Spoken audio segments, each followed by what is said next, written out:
don't remember a time when curling wasn't a part of my life. When I wasn't putting in the sweat and hard work to be the best that I can be. Clocking in the time, the effort to practice day in, day out. Curling is more than just a game. It's a family, a community. And when it's time to play, I know I'll be ready. Hardline, supporting hundreds of our next generation athletes.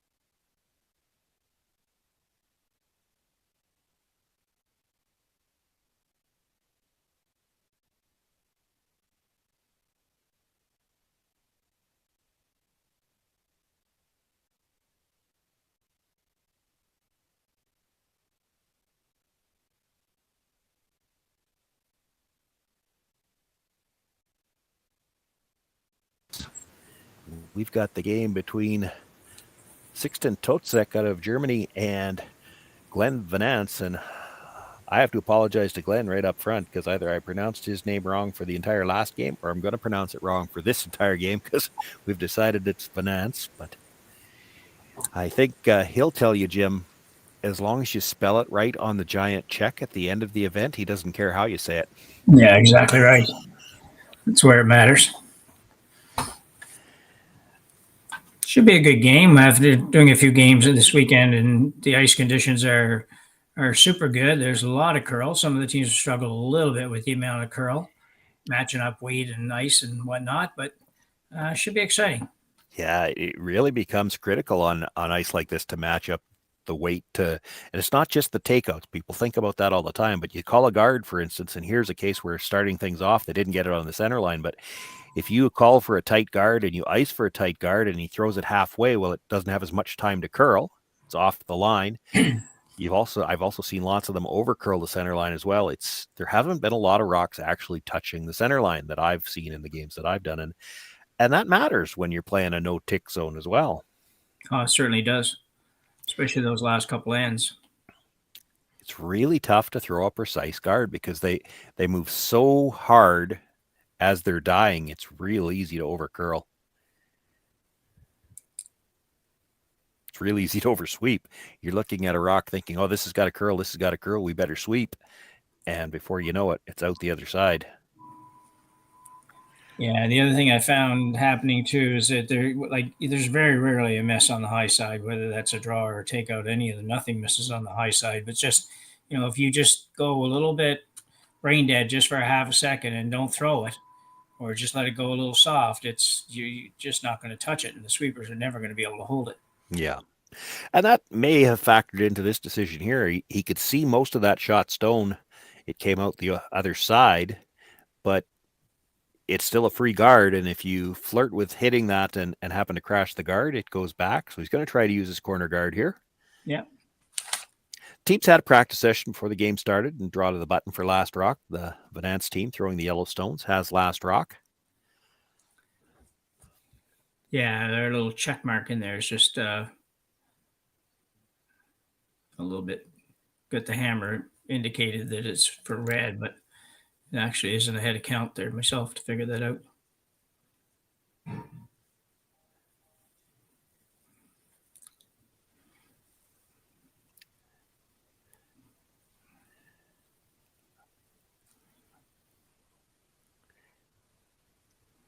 Okay, I believe this is the second Magnus Suter, although I have to tell you, it's not.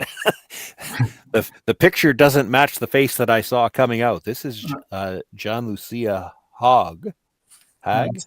Yeah. Yeah, that's right. We have him down as the lead, don't we? He's listed as the lead, yeah.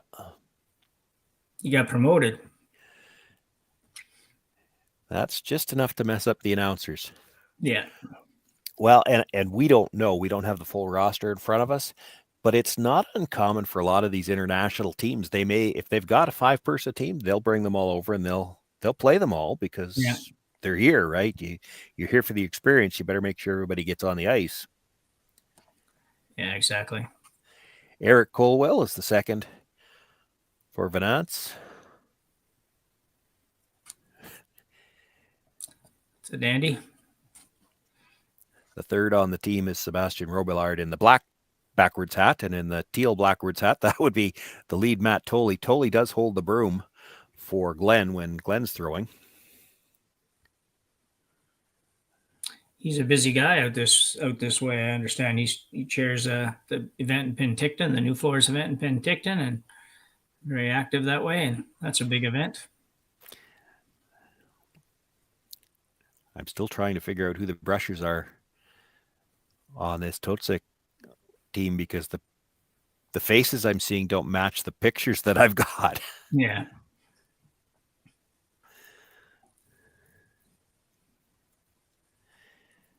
Well, there's a good chance they're both suitors. Yeah, unless there is a fifth somewhere. I think the third coming back on the left as we look at it, I think that is Joshua Suter. The other one, it might be Magnus Suter, but if it is, he needs an updated picture because he's got some facial hair now, and my picture doesn't show any. That's right. This will be a good chance, if you haven't been with us all weekend long, to see just how much curl there is here. It looks like there's only a thin piece of that rock available. He does not even need to get close to the guard to make this shot, depending on the weight he throws.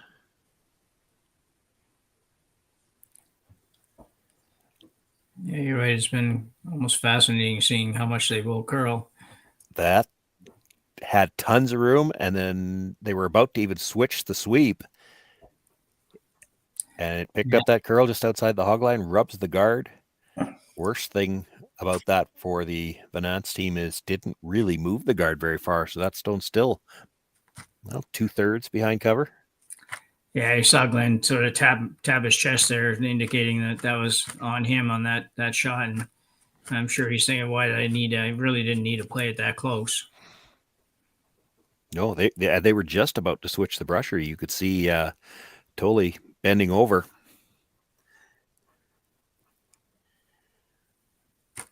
So good opportunity here for the Totzek team in the first end. Try to put some pressure on. This is Joshua Suter, the third. Come around to the top 12 foot and comes out past the guard, so protects shot rock. Yeah, good shot.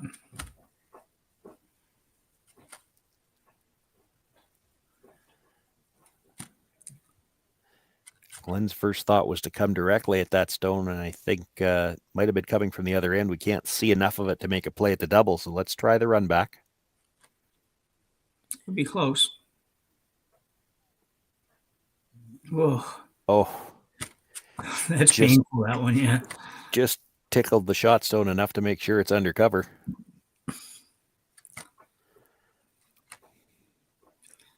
So Venance, the good news for Venance is he does have hammer here, but the bad news is he might have an awfully tough shot for the first end here.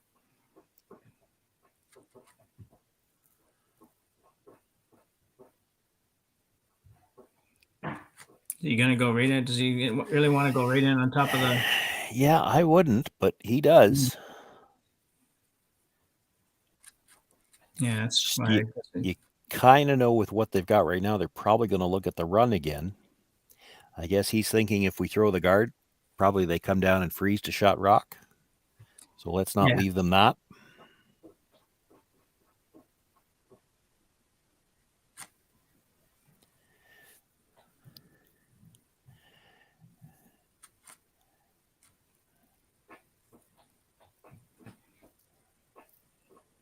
Nothing wrong with this call as long as you make it, but you sure don't want to rub off anything here.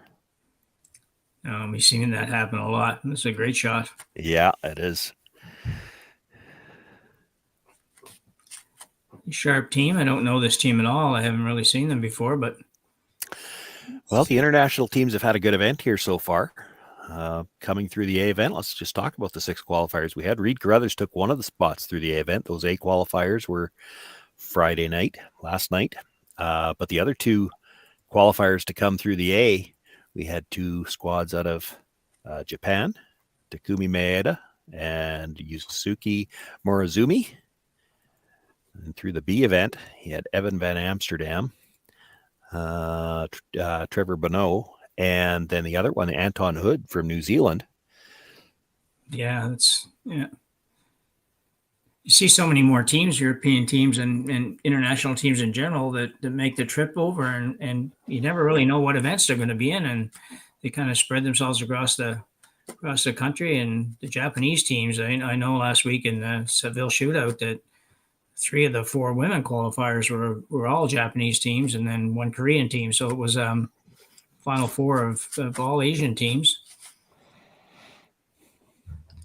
So you just see them more and more, and the quality of play internationally has just gotten so much better. Many years ago, I mean, you and I'd be going back a while, Shawn, but technically those teams are all pretty solid, but you could usually just kind of beat them on gameplay, really, and that doesn't happen anymore. No, yeah, they've learned the game. Yeah. Skip Stones here in the first end. Totzek sitting 3, looking to guard. Actually, we talked a little bit about the international flavor and who's qualified so far. There's actually a bit of a contrast. I was just looking ahead of the game to see how these 2 teams ended up in this matchup. Totzek actually lost a qualifier and a B qualifier. Yeah. And then had to sit. Like, those B qualifiers were scheduled at 12:45 yesterday. So he gets off the ice about 3:00 after the loss and sat for 24 hours. He didn't play again until the C semis today at 3:45, which is you're stewing for a long time after 2 losses in qualifying games. Won the semifinal to get into this game. Quite the contrast for Glenn. He loses his first 2 and then had to play this morning. This is his 3rd game of the day today. It is, yeah. But again, lost his first 2, had to sit, not quite as long. He loses yesterday afternoon and then had to play at, I think the draw this morning was 8:45. Yeah, 8:45 was the draw this morning. But this is a long day. You're playing, this is your 3rd game of the day in what is, I'm assuming for this team, their first event of the year. Yeah.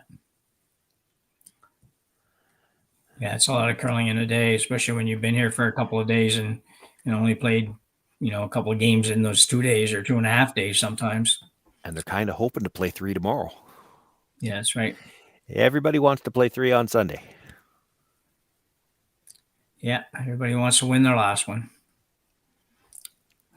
It's the nature of triple knockouts is kind of like that, though. They're the curse of doing well in triple knockouts is you just don't play very much, but at the same time, that's not necessarily a horrible thing. But the qualifiers only played 2 games; they were all 2-0, and that's not a lot of curling.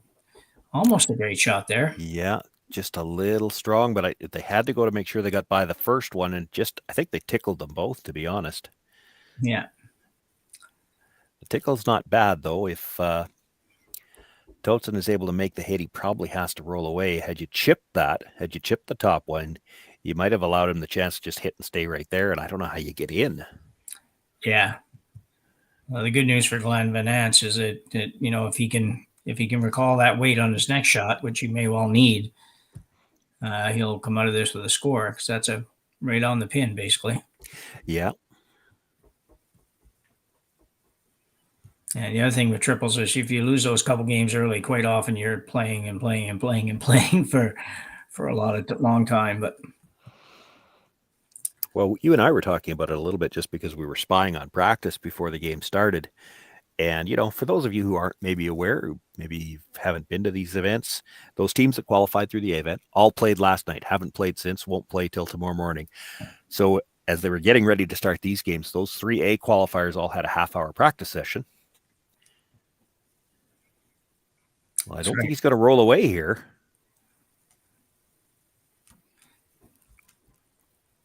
No, I would definitely have preferred to roll it off for sure. He didn't want to stay there. Had he hit it right on the nose, I'm actually not sure that Glenn could have nosed it back and be shot. I think he can now. He'll try to roll to the inside, certainly. Yeah, I think you're right. As long as he doesn't roll outside at all, then He's got no room to roll outside for sure. No. But be careful. This is one of the ones that on this ice you find yourself throwing it a little bit lighter than. Well, he's not going to throw it light. I take that back. He's hiking no ice, so he's going to throw it down here pretty good. Yeah, I don't know. I know where you were going with that. It's one where you very easily could say, well, if I hit it anywhere on the inside, we're good. Yeah. But then if you underthrow it, here's the thing: the way it curls, you still have to get by that stone at the top of the 4-foot. You could hit it anywhere on the inside as long as you don't clip that one on the way by, because then you might spin off over the top. Oh, you're right. There's not a lot of room, not even a lot of room around the high one when you're going to throw some. True. You better not get it tight at all. And it doesn't he's look not like tight. No. He's back on the release, if anything. I think he's going to be okay, though. It's curling now. Should be okay. Makes the hit. Does roll in just a little bit, enough to make sure there's no doubt. Glenn Venance with last rock here in the first end picks up the single. It'll be Sixten Totzek with last rock in the second. Handcrafted in Canada, Hardline's Ice Pad has revolutionized curling for over a decade. Engineered with top-tier precision and durability, it is backed by an unmatched 10-year warranty. Designed for curlers at all levels to sweep effortlessly with maximum efficiency, it is trusted by the world's best curlers, including Olympic and world champions. It is quite simply the best brew in the game. Hardline. Join the revolution.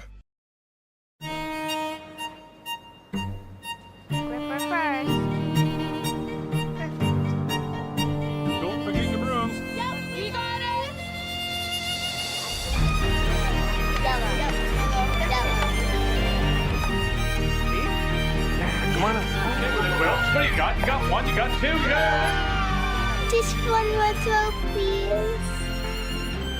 You make moments like these possible. Calling all curlers, novice to pro. Ashland Curling Supply's patented rotator disc system lets you customize your slider right in the store. Velcro attachments make it easy to find the sliding platform that's right for you. Shop Ashland Curling Supplies, 700 McPhillips, online at ashland.com.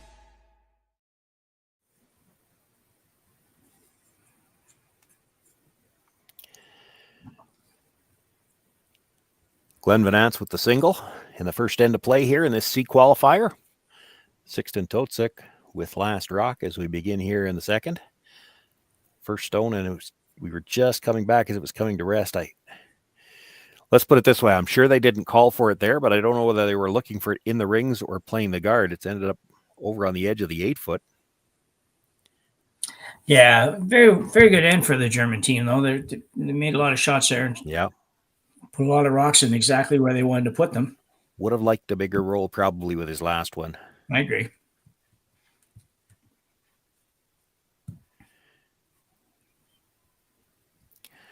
I was actually wondering if he had rolled to the edge of the 4-foot but stayed out in the open. What does Glenn do?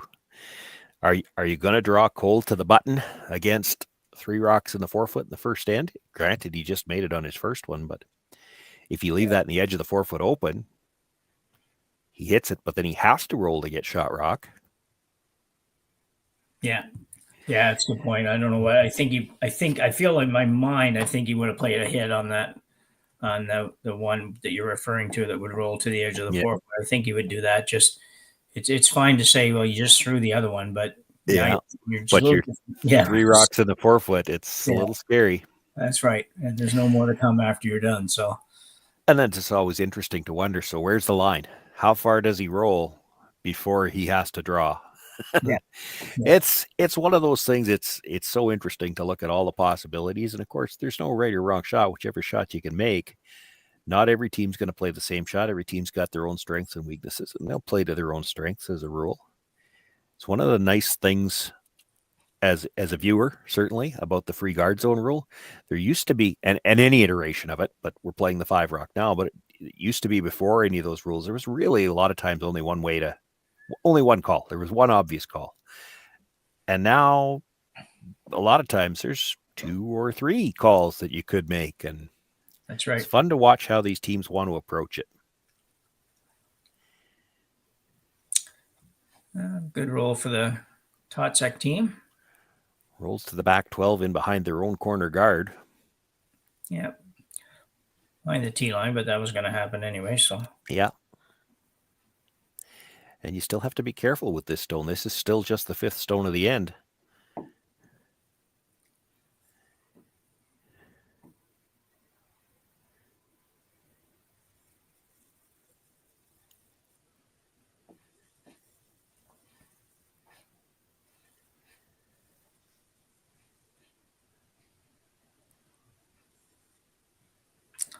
this looks pretty good. It's got to come up a little bit more. Makes the hit, does roll the shooter out of play. Now it was going to be back far enough that Totzek would have had his choice as to how he wanted to approach this anyway. It looks like he's going to make the play on the center guard. And the indication there, I think they're trying to keep the rock for a corner guard. This is not just a straight peel out. Yeah, I think you're right. Did you see that? There's that. I see that every once in a while. He had to check over his shoulder and make sure this. Yeah. Just do it. Count 1, 2, 3, 4, 5. Yep, we can hit this. Yeah. I don't feel so bad when I have to do that now. No.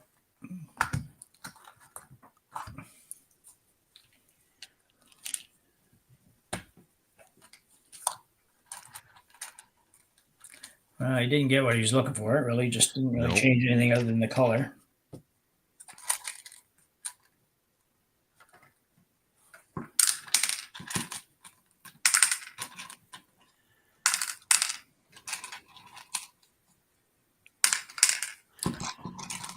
Chance for Eric Colwell to come around now, and they do have to be a little bit careful. Of course, they're coming around from the wide side, which looks like the natural side. Is the easiest way to make the draw.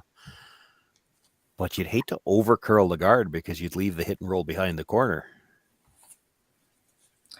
Yeah.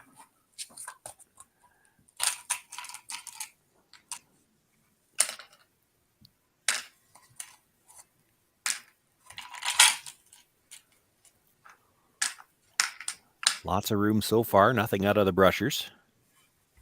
Now they're sweeping for curl. Want to be careful with that. Now they're hoping it stops, and it will. Just dead in behind the guard. Yeah, very good shot. Those are so tough to sweep. You saw them again there on that one. They were looking to sweep for curl, and you have to be so careful because it's just so easy to take them out the other side.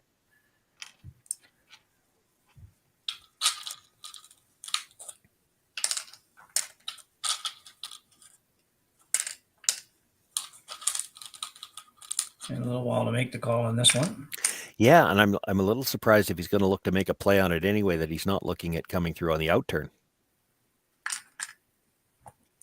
Yeah, so he can use his corner. Use his corner, yeah, exactly. And if you crash the guard on the way by, it doesn't really matter which side you came at it from.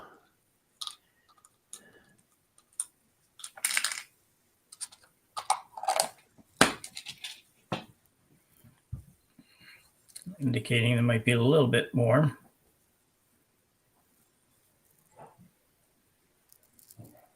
Going to have to go to get by the front one.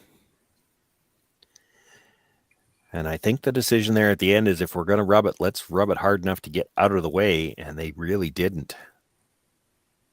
Yeah, I think you might be right. I wondered myself for a second what they were doing there. I thought they just maybe missed it, but I think you're right. It was kind of like, well, let's hit it harder. Yeah, I think that was, he didn't want to just feather ticket, and they really still didn't do much more than feather ticket.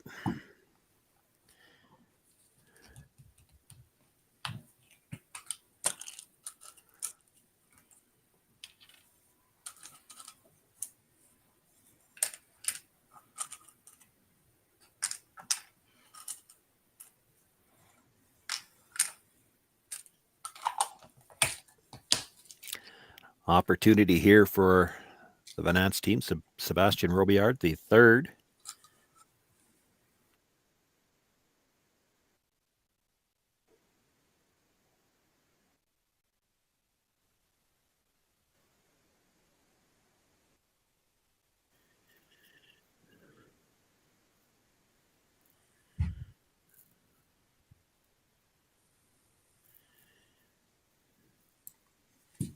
Trying to bring it right down on top of their own stone now. Worked out okay. Yeah. Got a little blast there. I had my volume wasn't, well, I don't know if it was on or not, but I didn't have any volume before, and all of a sudden it came on. It was on full bore. So Yeah, I'm in the same boat. okay. The system that we have, a lot of times, I'm going to give some secrets to the viewers at home. A lot of times, those of us in the announcers' chairs can't always hear the on-ice mics. I don't know whether you were able to hear it at home or not. And just all of a sudden, it came on for us. Yeah, I haven't heard anything from on ice for this event really. So it was kind of a bit of a. I didn't know what to turn off or turn down. Hadn't heard anything on the ice since last week. Yeah, exactly. Yeah. Can't really, like you said, we can't really make out anything that we're talking about usually in regards to strategy or anything like that. Anyway, but no, but sometimes you can hear the sweep calls and the inflection in the voice, that tone, that can sometimes give you a sense of just how urgent the sweep calls are. Yep. And if you're somebody who likes a little white noise every now and then, it's not a terrible thing to have a little bit in the background. You're supposed to use white noise to go to sleep, so that's probably not a good idea. I got it back. Where you going? All right. Well, I don't do that, but I do like to have some sound on somewhere. Wants to get these two fairly even. Now, when it's not even, make the double steep. They couldn't really bring that back any further either. If they slide too much farther back, this hit and roll behind the corner would be shot rock. Still going to play the hit and roll behind the corner, but I think the yellow at the back of the 8-foot will be shot if he makes it. Yeah, if you weren't going to be able to even those up, then it was better that it go to the back somewhere where there's no potential double or anything like that. Yeah.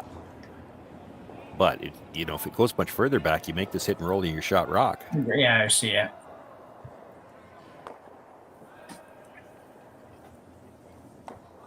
That's what you usually think of afterwards.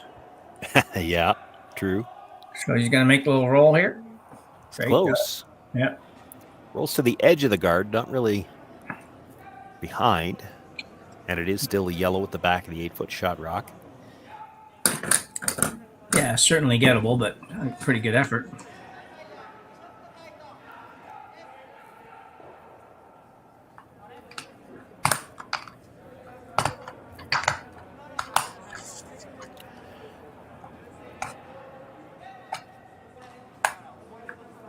They had the discussion about where they'd like to roll here. It looks like the decision is just to roll back towards the center line.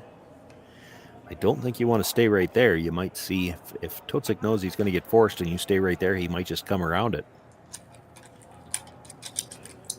Yeah, that's true enough with hammer.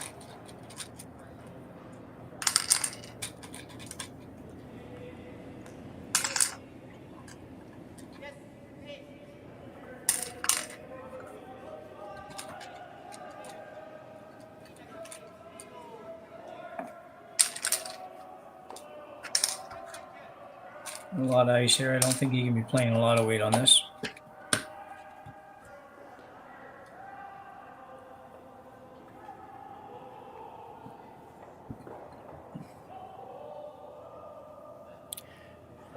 Makes the hit. The shooter comes across to the other side of the 4-foot.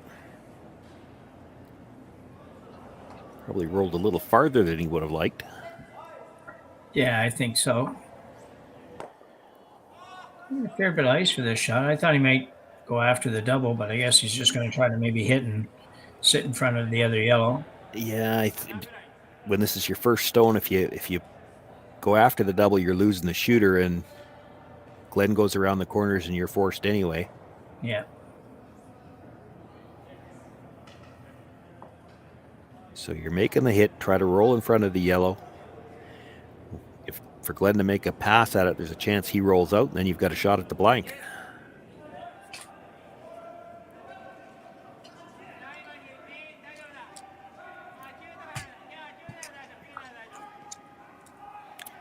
I don't think he's rolling towards the yellow. No, just straight on the nose. Now, he still might get a chance for the double for the blank because with where that redstone is, Glenn can't roll to the other side of the center line. He'll risk jamming it. Exactly.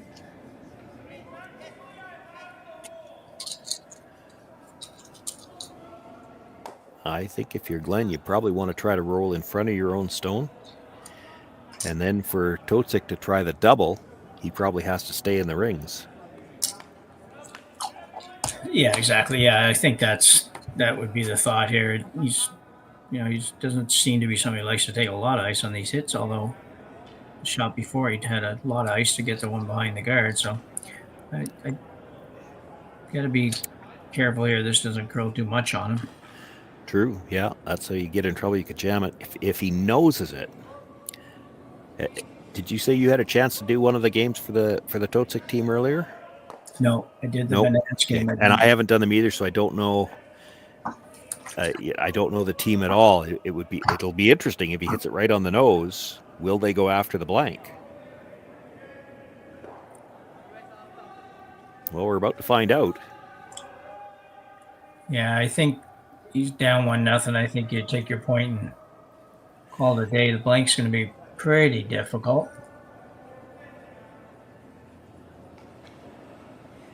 Looks like he's just playing. Go after the blank and still get your one. That would be okay. I just don't. Yeah, no, to get the blank, you're probably over the top, right? Don't you think? Exactly. Yeah. And you're not holding the shooter if you're playing that. Might have to make sure he gets to the nose here, though, to score. Yeah, his indication was he's looking to roll in, and obviously just a sliver, because if you roll much more than that, you could dead jam it. Yeah, that for sure. Yeah. So for what looks like a fairly simple shot, there's a little more to it than that.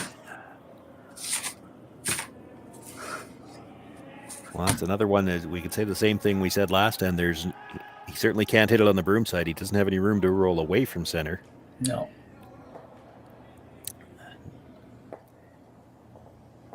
It looks to me like nose might be just good enough. But I thought he indicated he thought they needed to roll a hair to the inside.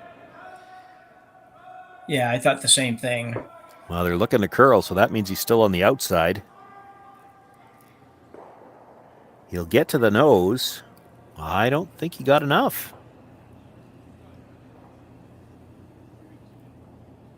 Well, then he was right. He needed to roll. I might measure this. Nope. I think it's yellow. And I think Toley's the third. I think he had said yellow. So if they're kicking him off without measuring, I think it's a steal of one for Glenn Venance, and he now has a 2-0 lead. Totzek will still have last rock in the third.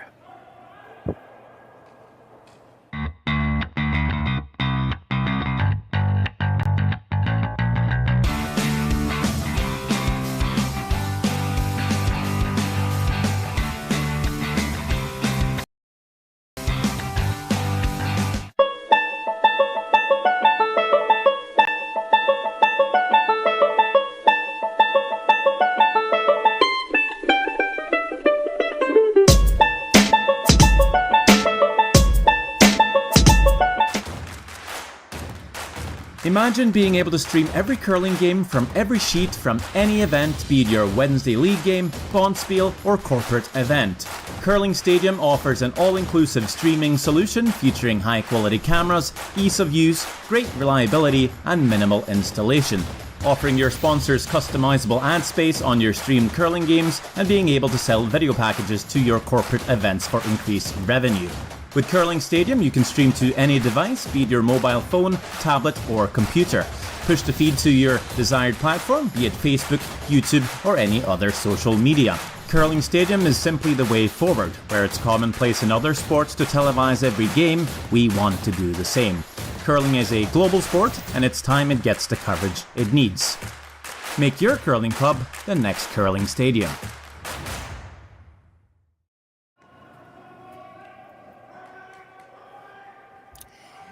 Indeed, it was a steal of one. Glenn Venance now with a 2-0 lead as we begin play here in the third. Sixten Totzek just a little off on that last hit, needed a roll in. Yeah, he didn't have to And as curl we start much. things off here in the third, we see a a center line guard that split the center.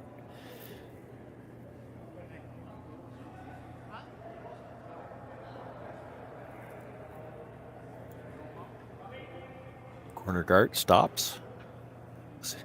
Looking like it might have slid right into the rings there, but it does stop short.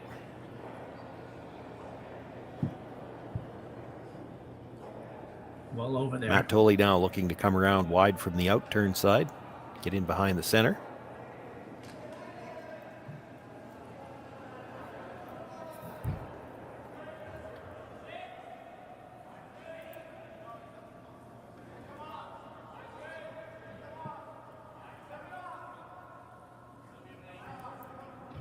Not much out of the brushers early. They pick it up a little bit. He's still got lots of room. Really moving as it comes into the rings. They don't want to pop out in the open. Hey, look at that. Stops mostly in behind cover. If anything, there's a third available on the other side of the guard. Give them the chance to roll behind the corner guard. They're not going to play it just yet. Try to follow that down, sit on the face of it first.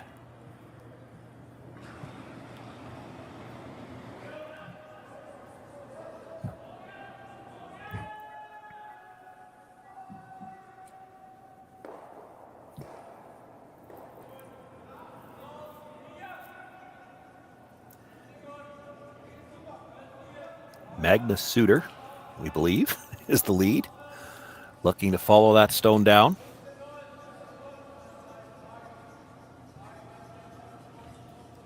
Think he's going to get there, is he? There's a good look at the back of the jersey. So we know we got the right guy now anyway. Yeah.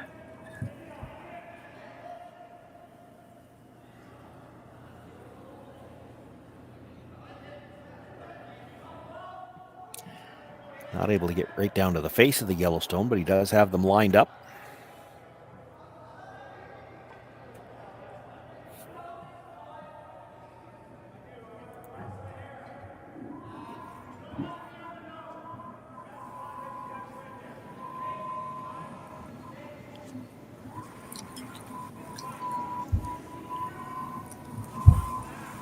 Oh, the guard.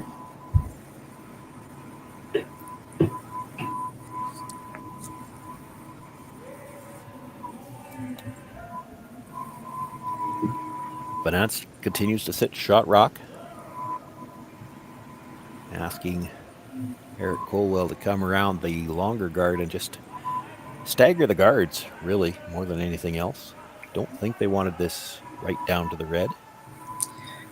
No, it was a little bit hard to tell, but I thought he just kind of tapped a foot or two short of the rings there. And something might be going to hit rack. That was not too helpful. Crashes the front one. That's a bit of a bad break. So now an opportunity for the Totzek team to play either the short run or possibly the split on the two reds. Yeah. Hard to make the split, though. Hard to get by the guards with that kind of weight. So looking to play the short run, red onto yellow. You can hit this just slightly off the nose either way. You might be able to get both reds in behind guards. They'll roll opposite directions, but get one in for shot behind the corner. Looking for the curl here, so trying to run the raised stone across the face of the yellow. They'll get it right on the nose. He does sit two, but leaves them out in the open and a double available.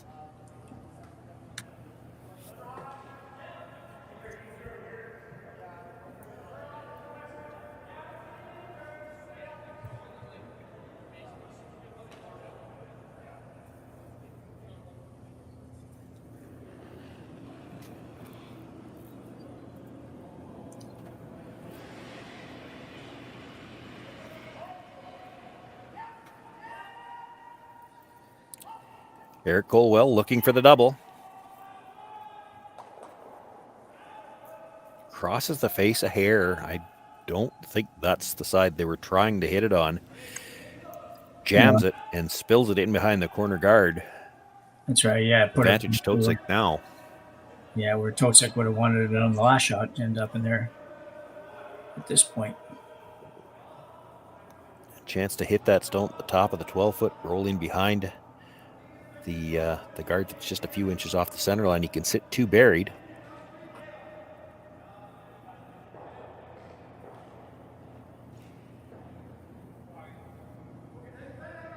Doesn't have to play it.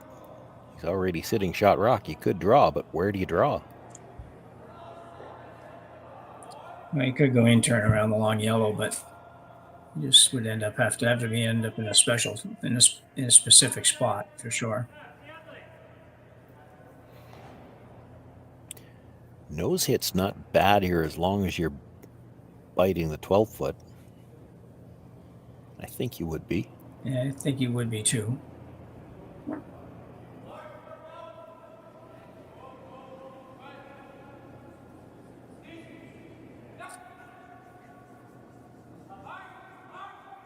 They've gone back and forth as to which side they need to sweep on. This is really curling. It's going to rub the front one and rubs that stone at the top of the 12-foot, pushes it in behind cover. I think you needed a little bit more. That's the second time in this game we've seen a team get caught. Thought they were by. They actually got ready to sweep from the other side and rubs the guard on the way by. Yeah, a little bit Does look to me like the red stone is still shot rock, belonging to Totzek. Yeah, just a little bit surprising after 4 Venance looking at the run back. Yeah.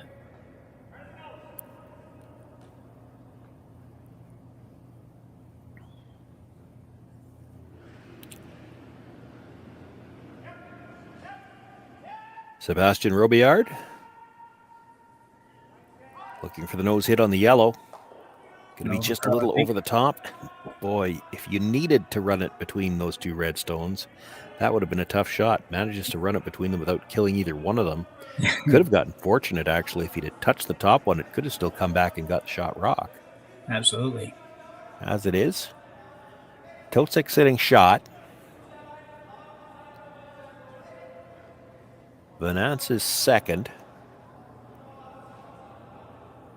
And that second shot stone is buried behind staggered guards.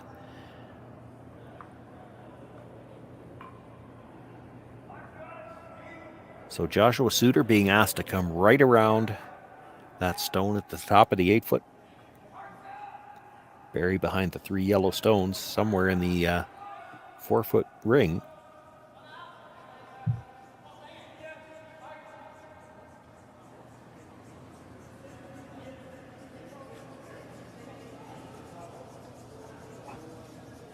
All kinds of sweepers. 3 brushers on it, trying to get some rings. He's not going to get second shot for sure. Not able to bite the rings at all. So now that shot stone wide open and a chance for Glenn Venance to make a hit on it. Sebastian Robillard, the third. And I think the indication was to try to roll behind that group of overlapped guards in the center line area. He might even have a bite of the 4-foot if he rolls to buried.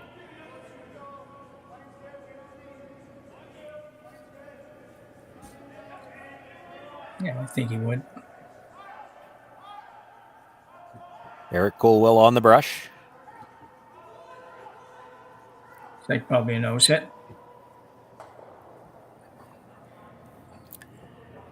Well, they anticipated a little more curl than what they got. They hit right on the nose. It is second shot.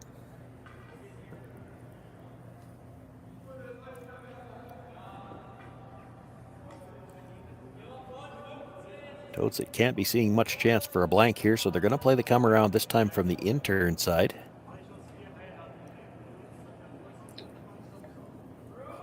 No more room to work with. You're a little light on his last attempt. Needs to get shot rock off this one. And both brushers down right away.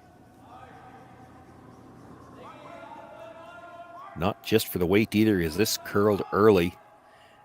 I don't think he's getting by. It's really close, but it didn't seem 100% stayed on the sweep a little bit. Oh, and it unfortunate there for the Totzek team. That's rock spins back a little bit at the end, and that's really it's tough to make a draw through that port now. He could have used a little bit more of an opening, and I would have liked that stone to keep sliding out to the corner. Yeah, they didn't seem 100% committed on the sweep call. They were sweeping, but The way those curl coming into the rings, by the time you're by that red one, it's hard to get by the yellow at the top of the 8. So Glenn looking to come around the wide side. You can come right to the top of the 4-foot. That's great if you're buried. But if you stop right between the Q and the U in frequency and the frequency hearing logo, I'm not sure how Sixten Totzek gets in. Look at where they have to put the broom to make this. yeah, I haven't seen it out that far.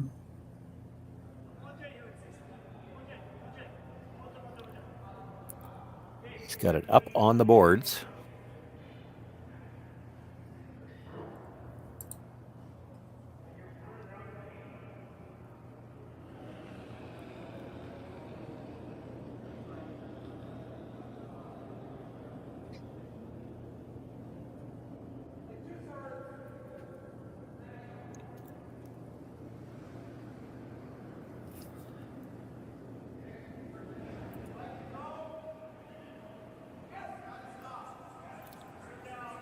So Glenn Venance going way out wide with the draw attempt here. As much as anything else, trying to take the draw path away. But would like to bite the 8-foot if he could. He's got nice line. He's more worried about the line than getting into the rings there. And it will... Basically, it guards the edge of the 8-foot, but it takes away the draw path on that side. I think that intern draw is still there through the port. It's just... So Totzek will have to try that intern draw again. There is room, but it's a tight port, tighter than it looks now to get by the redstone tight to the rings and then still get by the yellow at the top of the 8-foot.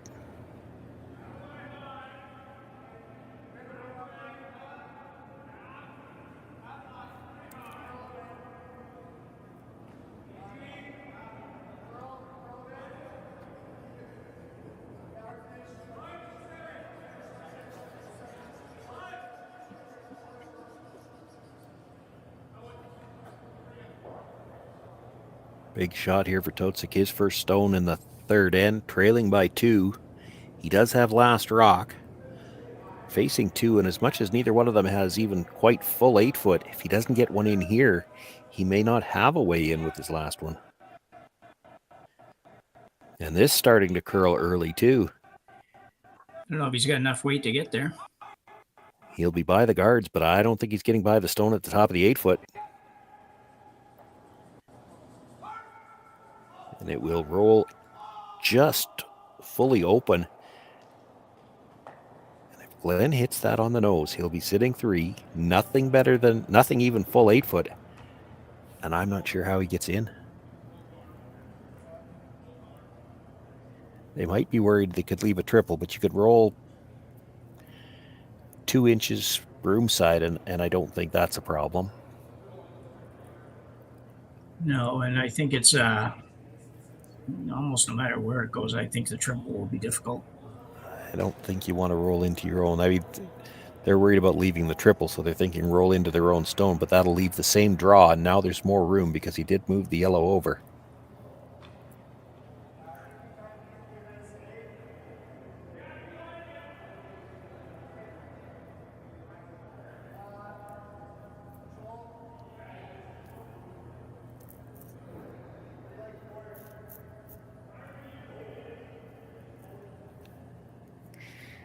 I think if you just roll 2 inches broom side, I don't think he can hit thin enough on either side of it to play a double.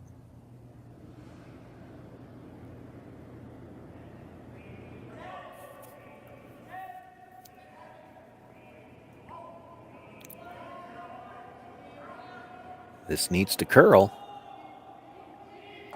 He's going to make the hit. He does roll into his own stone and will nudge it over. But that does leave the port for the draw one more time. A little bit more room now.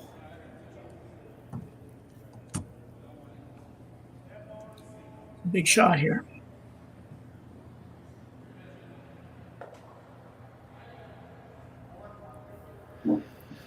A little bit more room. Still not what you would call a lot of room. This is a tough draw. Yeah, these 3-foot Down ports 2, are facing 3. He's got to make the port. Needs to get full 8 foot here.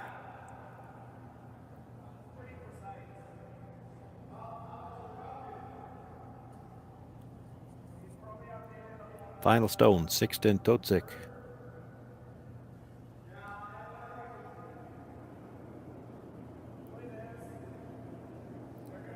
Looking for the in-turn draw through the port. Nothing out of the brushes early. Now sweeping for curl. They got to be careful about doing that too early. I think they're going as much now for weight as anything else. He's good. Between the guards, he's between the yellow ones. Sixten Totzek brings his final stone into the corner of the 4 foot. He'll pick up a single point here in the third end of play. Glenn Venance has a 2-1 lead, and he will have last rock when we come back for the 4th.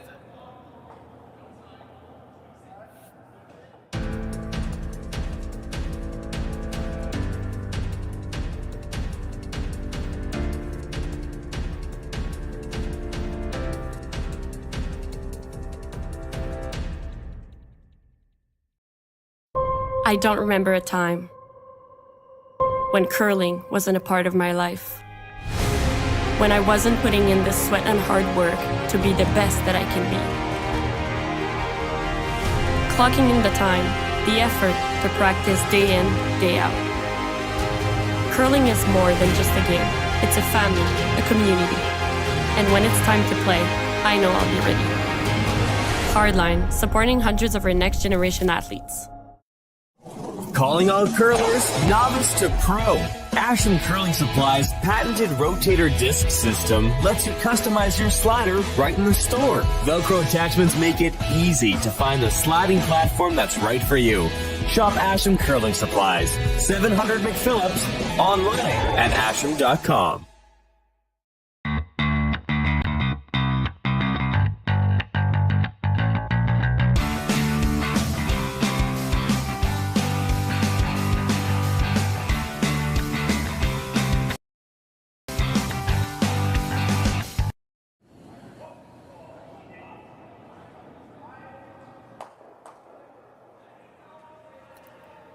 Fourth end underway. Nice draw by Totzek to finish off the third, pick up his single point.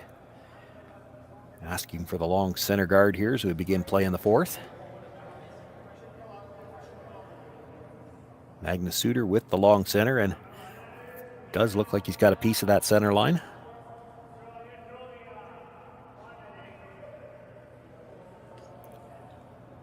We came back from the break just in time to see that shot finishing up, so I'm not sure if they called for it tighter than that.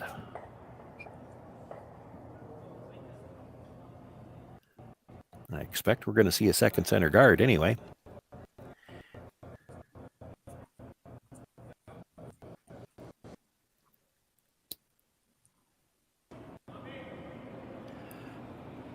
Matt Tolley looking to come around.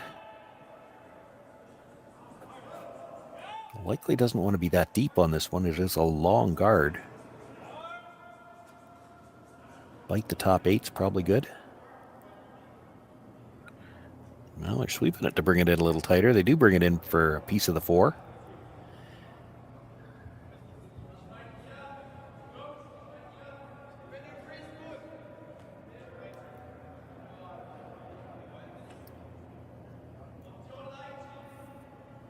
Totzek talking about coming right down to it, even moving it. I'm a little surprised here he's not throwing a second center guard. That long one's not protecting anything.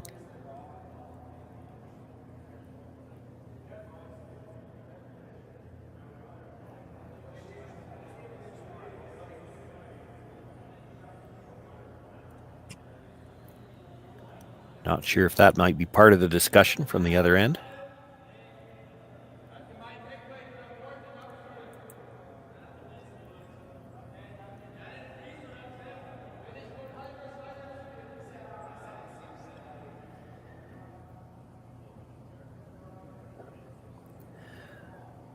discussed a few things. It looks like they have decided, though, they're going to come down to the face of that yellow stone, the shot stone.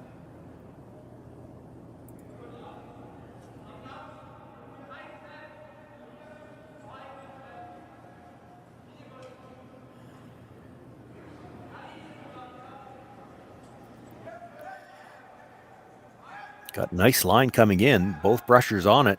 They'd like to be right down to the face of the yellow if they could. That's a really nice shot by Magnus Suter. Shawn, just checking in here. I didn't know. Matt Tolley being asked to come down, sit on the face of it again. This will be one where you want to get the line first, and if the line's good, they might sweep it for a couple of inches tap just to break that existing freeze. Shawn, are you able to hear me at all?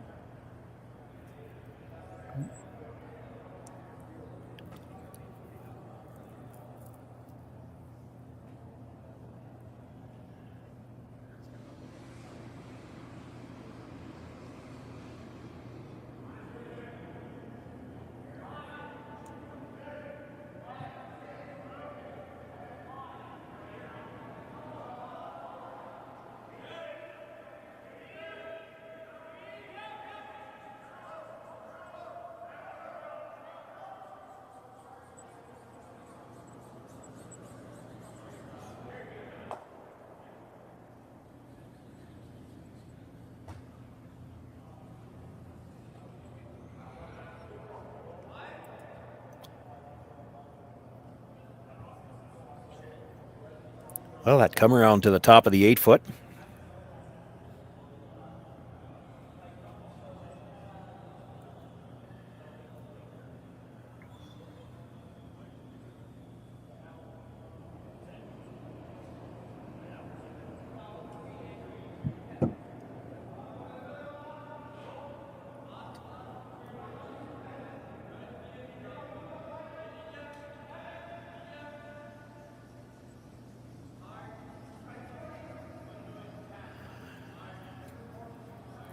Looking to come down and jiggle those stones around. This is going to be short.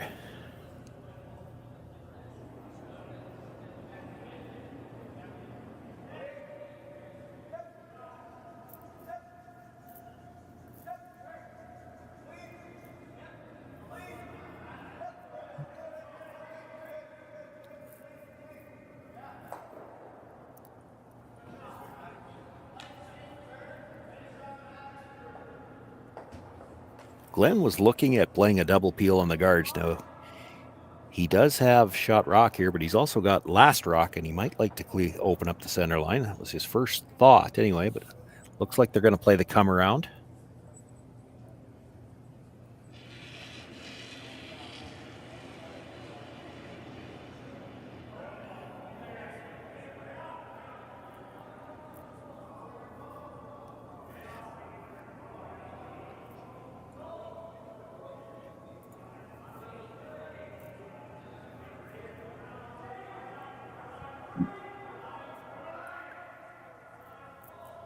Boy, and they might have lost. Oh, they just get it by. They were a little scared to sweep. It was a little deep. It's just fully behind the tee line.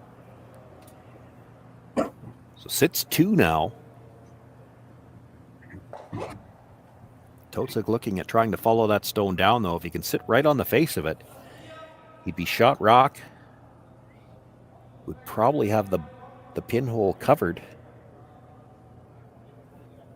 And then you might see Glenn have to try to clean up the middle a little bit just to make sure he's got a shot here.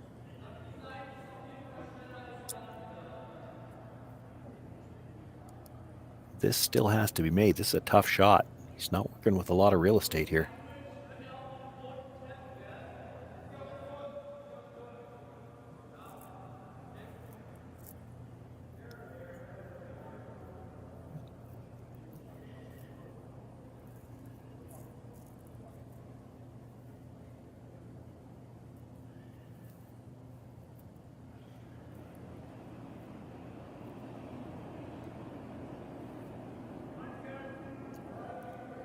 Jean Lucia Hogg. Apologies for any mispronunciation on that name. Looking for the come around here, needs to sit on the face of the stone that was just delivered. Both brushers down on this. Gonna have to go for both line and weight.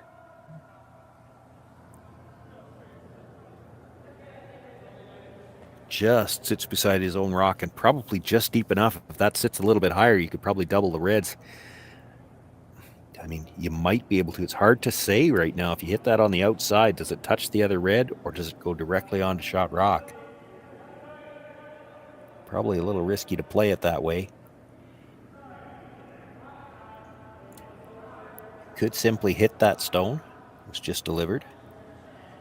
You want to hit it just a slight bit on the inside of the nose. Leave your shooter staggered on the other red stone. Drive it by the one at the back. It's risky.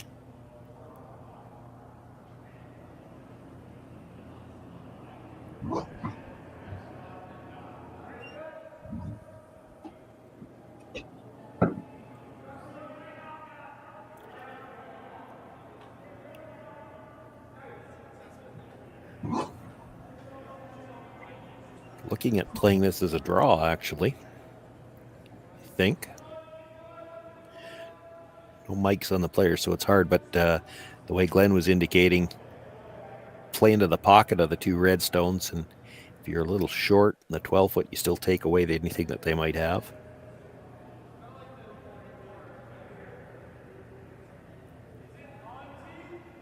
Well, now even indicating perhaps a guard.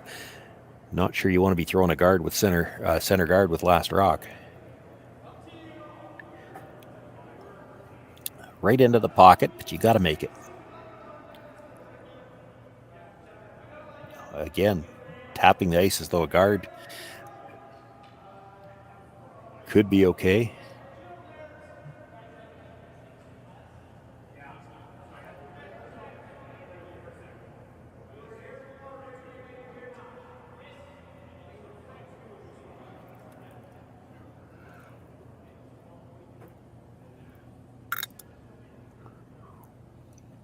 Eric Colwell.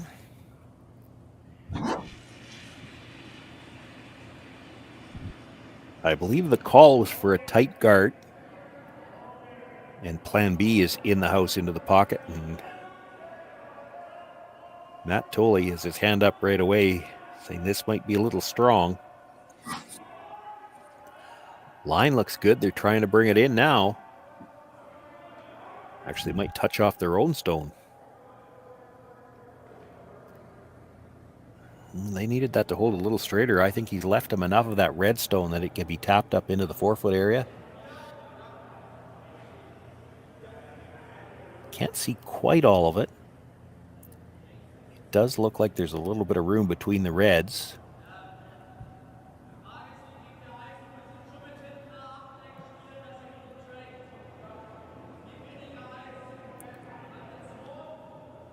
I don't think there's any way you can hit enough, a thick enough piece of that red to drive it by everything. It's probably coming into the yellows at the very, or the yellow at the back at the very worst. This is going to be all about the weight.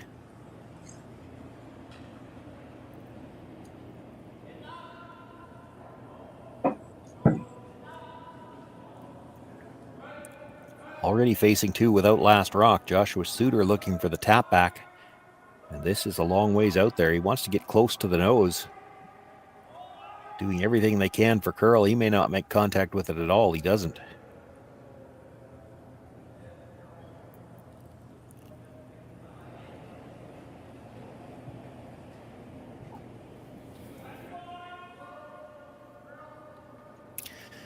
But now what do you do if you're Glenn Venance? It's he can't really make a play on that red stone anymore. He can only see enough to jam it onto the yellow.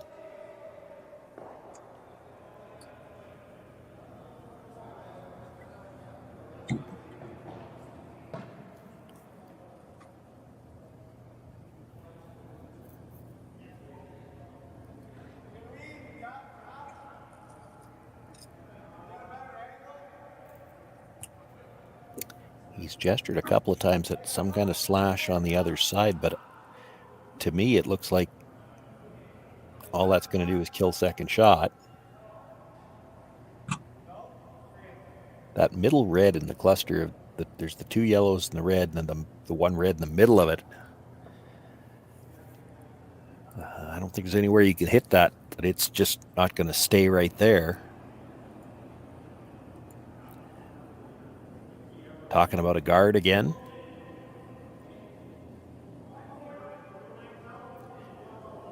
This can't be a comfortable feeling when you've got last rock throwing any kind of center guard, because Sixten Totzek has got no choice. He's going to have to come around it. If he makes it, your guard's in the way.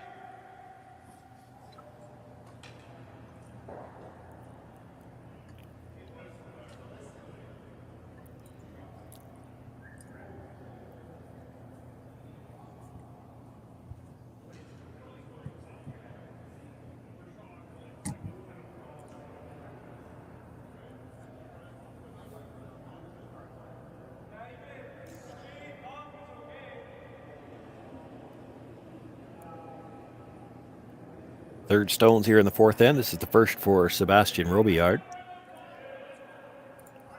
Sitting two, they've got last rock, and they're at the point where they're having to throw center guards.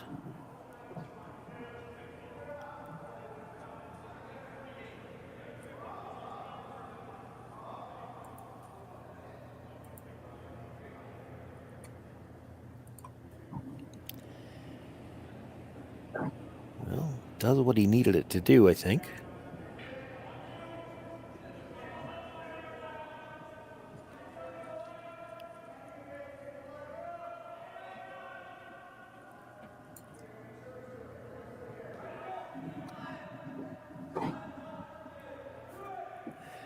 He's got Totzek looking at playing a run.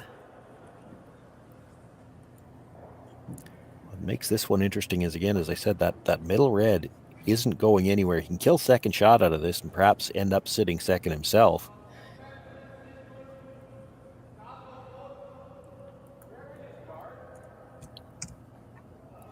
If he makes this, though, I'm not sure he doesn't leave Venance a double on the two reds to sit maybe as many as four. You may only get one yellow out of the rings on this as well. So looking to drive the yellow guard across the top of the yellow at the top of the 12-foot back into the red, which would kill second shot. Drives it by everything, though.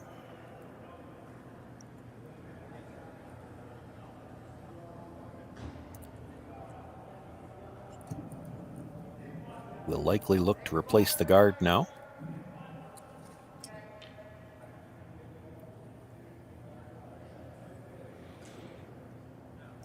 This is where I wish I had a telestrator. There's going to be a lot of angles in this house.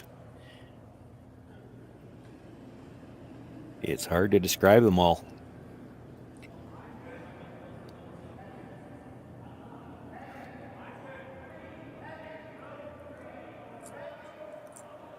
First things first, he's got to make the guard. This one's a long ways out there. Should move now. Question of how tight this is to the rings.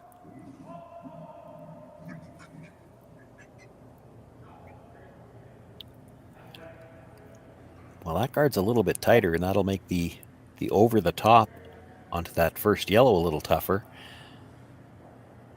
if that's what he wants to play again. Come around is still there. It's kind of an all or nothing shot, though. He's looking at it.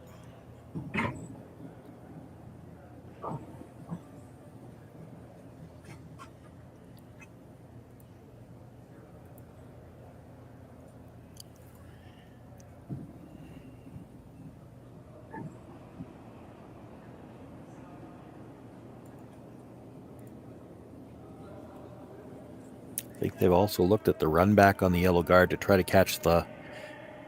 I'll look at the overhead now. He's looking at running it back onto the red that's on the left hand of the sheet by itself. If you hit it perfect, you could run yellow on the red onto shot rock at the back of the button. The problem is if you catch that first red a little thin, it probably touches the red beside it and comes right by everything.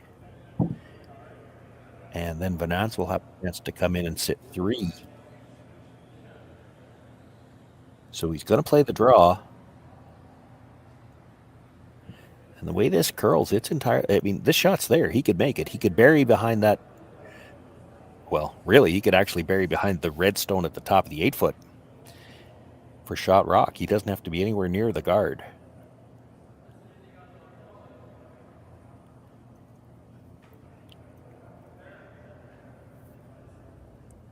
Just think about trying to put this just top tee. Let the brushers try to bring it in to the line you need. Big shot here for Sixten Totzek, trailing by 1. His first stone in the 4th end without last rock, facing 2.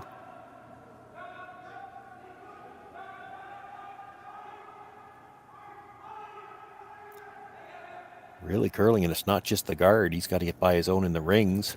They had to brush it a little bit for line. Now will it stop in time?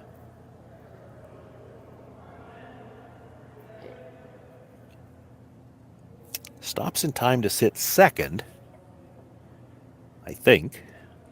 Looks like second to me.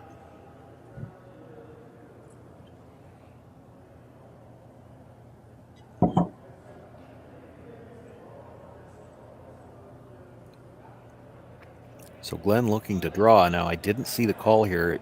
You might want to leave this in front of the tee line. If you can get just full 12, or pardon me, full 4-foot, sit 2. Again, I don't know what Totzek would do. I guess it might depend on how the angles sit after it's done. You come right down to the back one, and you could try to move it, sit 3. The problem then is Totzek follows it down again, sits on the face of it, and your end might be gone. In fact, it could be a steal.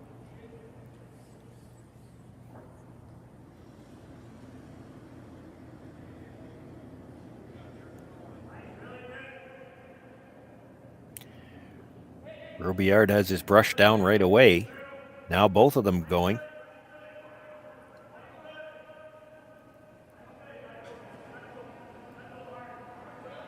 Room by the front one. This one might be a little light. They're going to have to go for weight. Has to get by the stone at the top of the 8-foot. Oh, great job by the brushers. They just get it by that stone at the top of the 8-foot and pull it in far enough that he appears to be sitting 2 right now. Now, I mentioned that it might depend where the angles are. Now, for Sixten Totzek, running that yellow guard into the red. As long as he makes contact with the red, there's no way the red is going through without hitting something.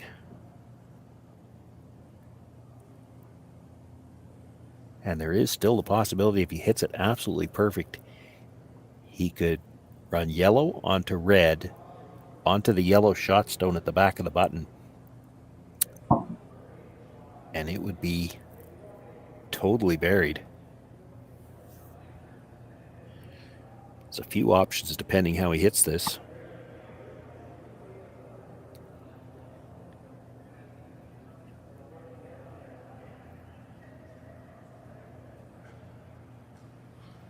Still got to be close to the nose, maybe just a sliver on the hair side, or on the high side, pardon me.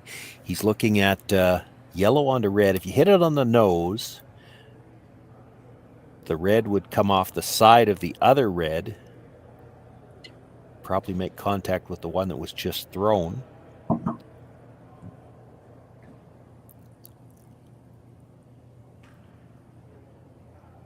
Not sure if it still spins onto shot rock off that. Ideally hits this just a hair on the high side.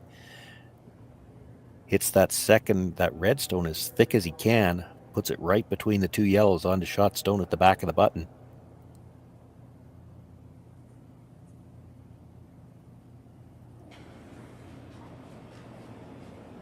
Huge shot here in the 4th end. Sixten Totzek down by 1, facing 2. Whoa. Look at the yellow rocks fly. He did put off the side of the one, killed 3 yellows, and when the dust clears, Sixten Totzek sitting 3, shot rock a corner of the button well behind cover.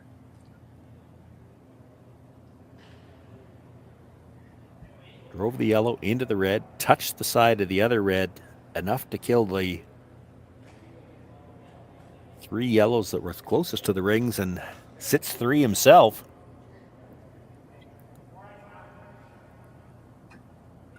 And this is the reason why I don't like center guards with last rock, because now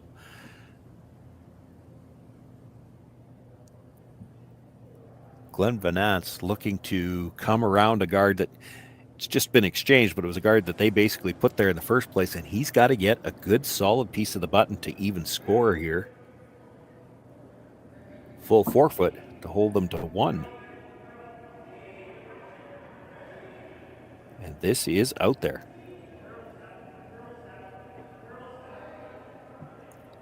I think they're thinking it's got a curl, and at the same time they don't want to sweep it because they know it's heavy.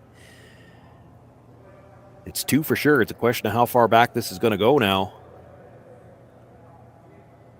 Will hang on to just nibble the back of the forefoot.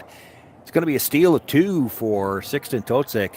He now takes a 3-2 lead after 4 ends of play. Venance with last rock in the 5th. Handcrafted in Canada, Hardline's Ice Pad has revolutionized curling for over a decade. Engineered with top-tier precision and durability, it is backed by an unmatched 10-year warranty. Designed for curlers at all levels to sweep effortlessly with maximum efficiency, it is trusted by the world's best curlers, including Olympic and world champions. It is quite simply the best brew in the game. Hardline. Join the revolution.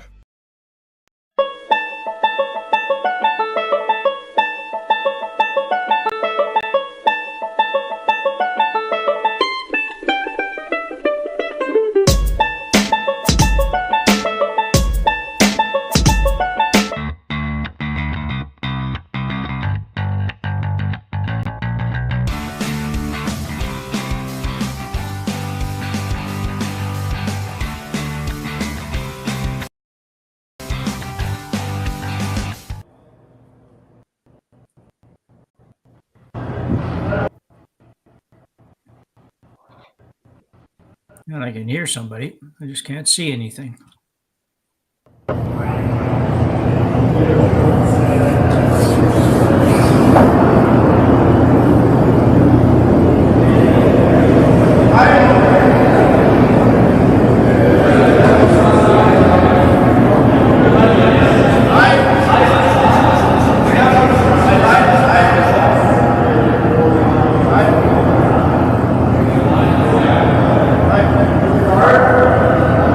Up,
Managed to make the double peel, but shot stone still at the top of the 12-foot.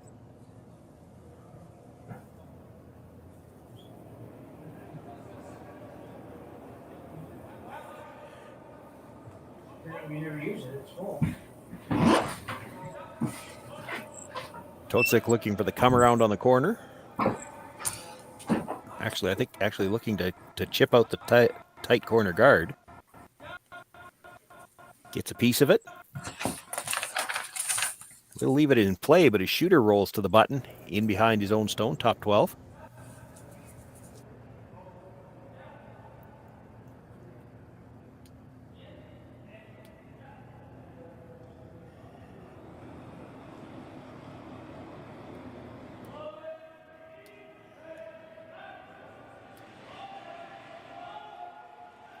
Eric Coldwell.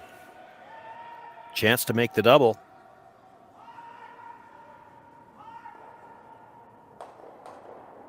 Gonna dead jam the second one. Does leave his shooter at the top of the 12.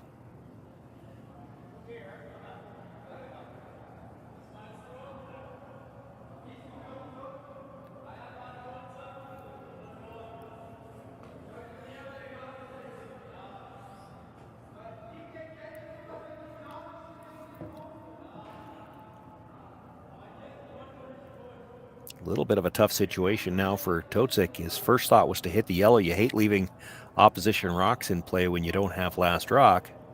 But to hit the yellow, he's got to roll away, and then he leaves shot stone exposed. Talking about the guard now as a possibility.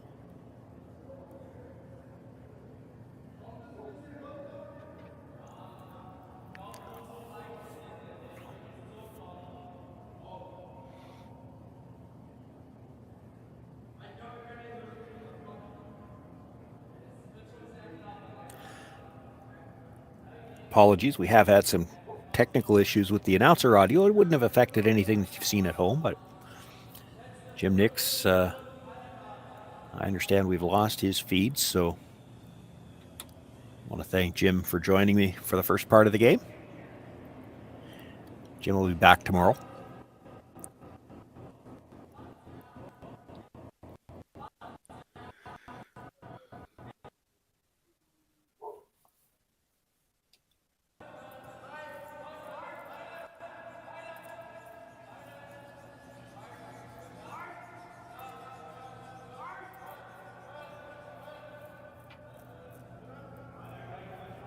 Well, looking for the guard, and that's actually a great result. He got tight to that yellow, so not really any chance to drive the red over the yellow and have it come straight back.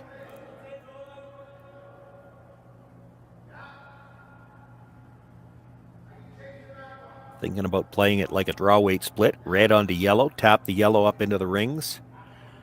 Try to roll his shooter in as well. Still going to leave the red one protecting a fair chunk of shot rock, but if he can sit second and third, Totzek likely has to make a play on one of the yellows.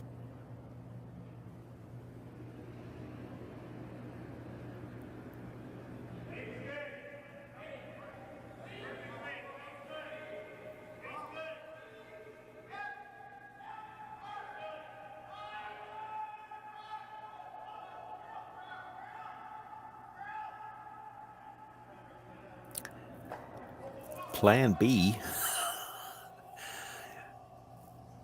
That was not the call, but it works out not bad. He comes by the two stones at the top of the house, moves shot rock to the back 12. It is still the Totzek stone that's shot rock, but second and third belong to Venance, and now nothing in the 4-foot.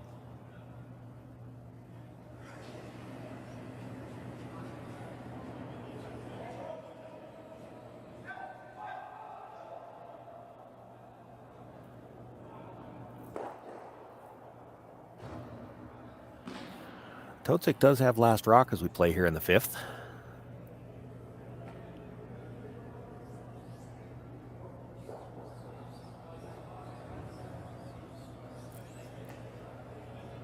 Or pardon me, lost track of who's throwing which color. Our scoreboard's not in the same order as the one on the at the back of the rink. Totzek up one. It is Venance with last rock here.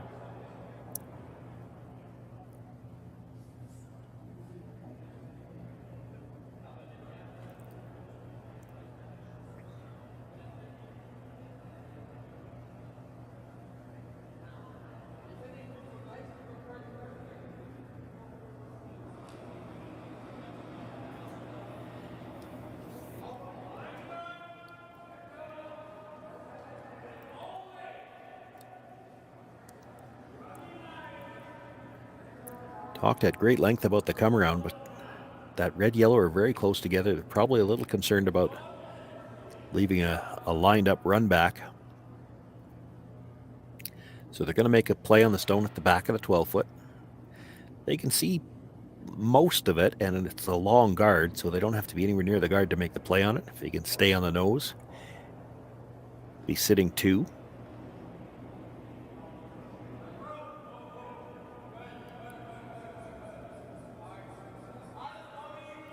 Right out of his hand, they're already sweeping from the offside looking for curl.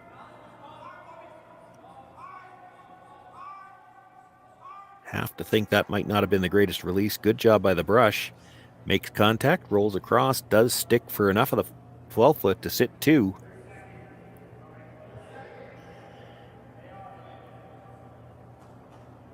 Might have left the flat double. There's only about 5 feet between them.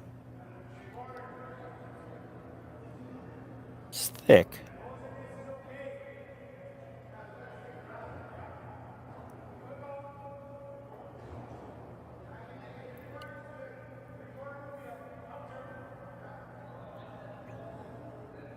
The other option here, you could just nose hit, hope that they nose hit again, and then you'll have a better angle for the double.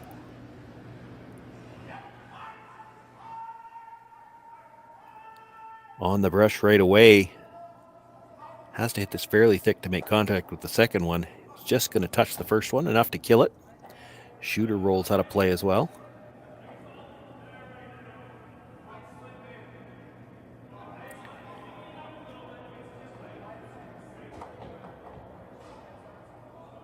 Totzek looking at the draw. I think Suter looking at, should we just hit this and make sure we get the force? You could hit red onto yellow, roll your shooter into the rings. You'd have nothing better than full 12-foot, but you wouldn't likely be worried about a deuce.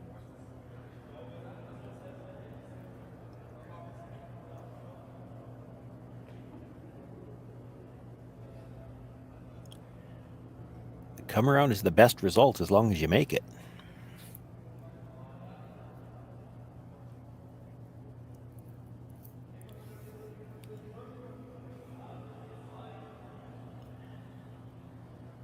Well, this is the shot he wanted to play, and you're never unhappy when the skip wants to throw a draw. That's always a good sign. It usually means he feels like he's got the weight. He's been close on most of his draws for weight.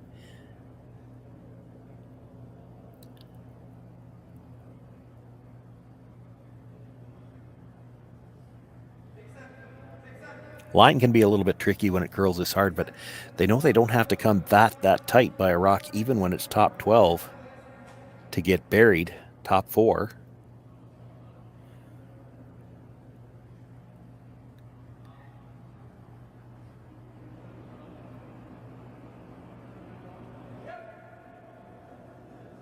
Sometimes I wish we had mics on the players so we could hear what they were talking about, how these discussions were going. In this case, they're probably speaking German and I wouldn't be able to understand them anyway.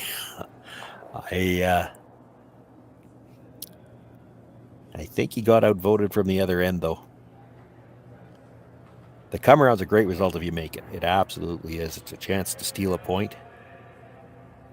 But you're up 1 here playing 5. If you hit the red onto the yellow, roll your shooter into the rings, it's likely a force. And that's a pretty good result. He's looking to, this is not the side I would be looking to hit this on if it was me.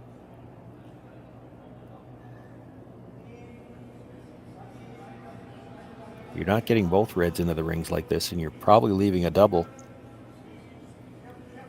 pretty close to straight back. Unless he's going to try, maybe he's trying to spill the red in behind the corner guard.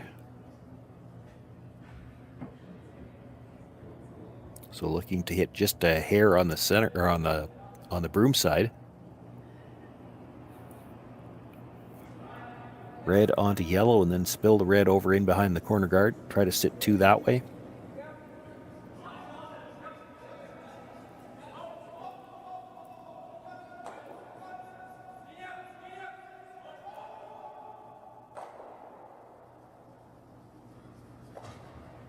Actually fortunate that it had the yellow kicker over there. Goes into that, and even at that, hard to tell if that rock's in the rings or not.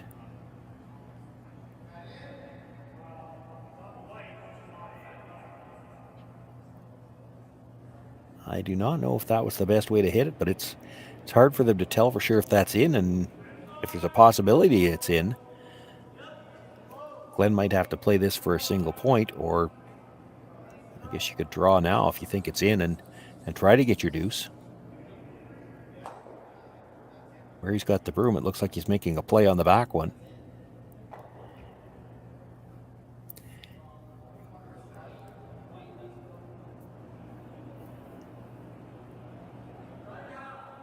Everybody's had a look at it. I saw somebody look at the center hole, trying to determine if they think the center hole is right where the tee line and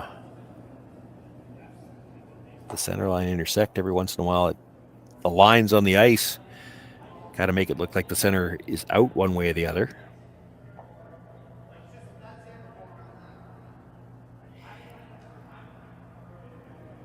Glenn is looking at making a hit on the backstone, so I think he thinks it's out.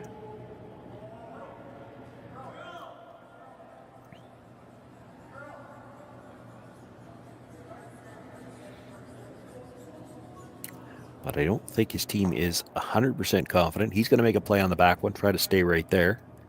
Then I wouldn't be surprised if we see the Totzek team take a look at that rock and see if they think it's in or out.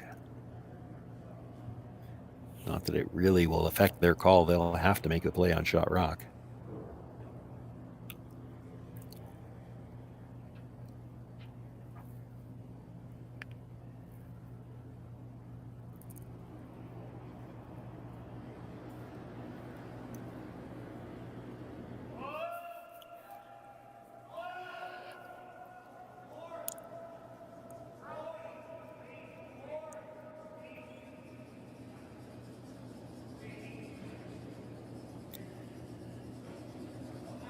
Glenn Venance with the quiet hit comes down. Nose hits that red at the back of the 12.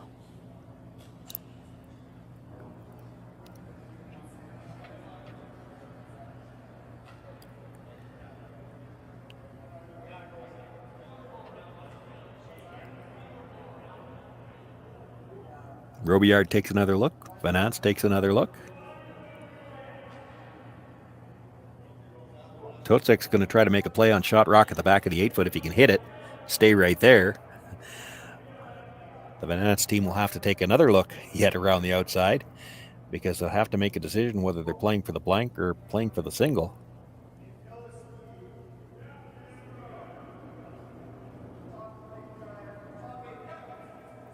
Final stone for Sixten Totzek here in the 5th end. Without last rock, looking to hit this stone at the back of the 8-foot. Just needs to stay right there.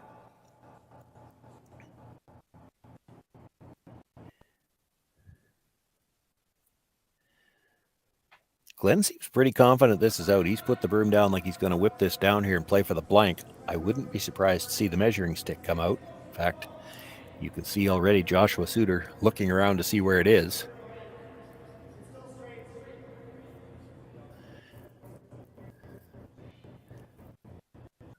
They'll need the 6-foot measure to pass it around the outside. First things first, though, Glenn's got to make the hit and roll out.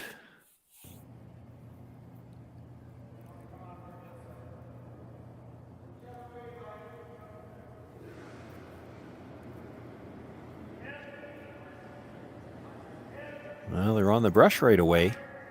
He had tight ice here.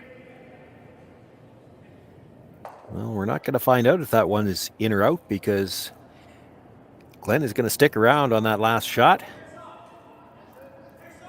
Don't know if he needed to do that or not. We'll never find out. Glenn Venance picks up the single point here in the 5th end. We're all tied up 3 apiece.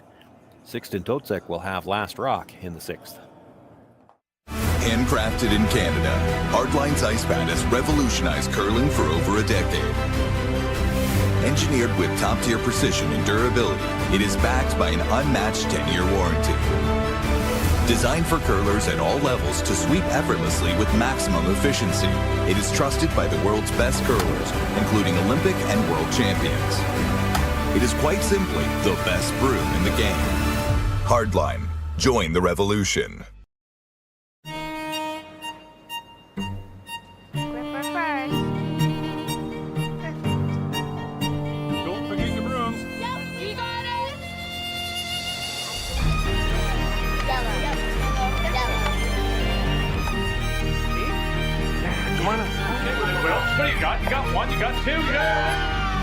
Just one more throw, please.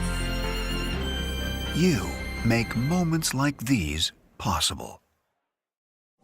Calling all curlers, novice to pro. Ashland Curling Supply's patented rotator disc system lets you customize your slider right in the store. Velcro attachments make it easy to find the sliding platform that's right for you. Shop Ashland Curling Supplies, 700 McPhillips, online at ashland.com.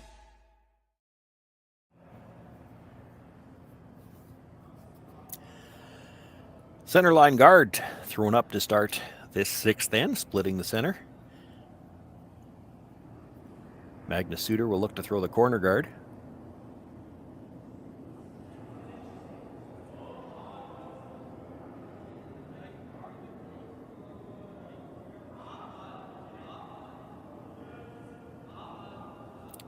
Not moving a lot early. He's got to be careful.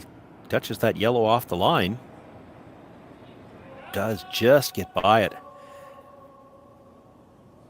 Quite a bit heavy on this, though. That was supposed to be a corner guard. He's in the back of the 8-foot.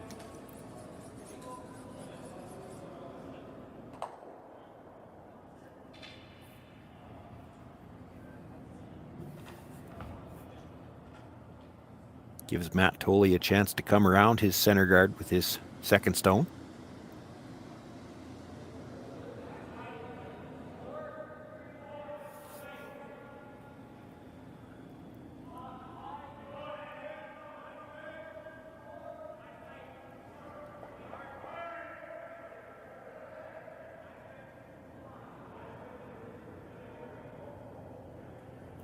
Room by the front one.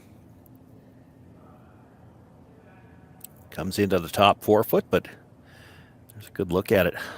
At least half a rock out into the open. Need to come by those guards a little wider still. So much movement coming into the house. Probably by the guard by a rock's width, and by the time it stops at the top 4, he's half a rock out into the open.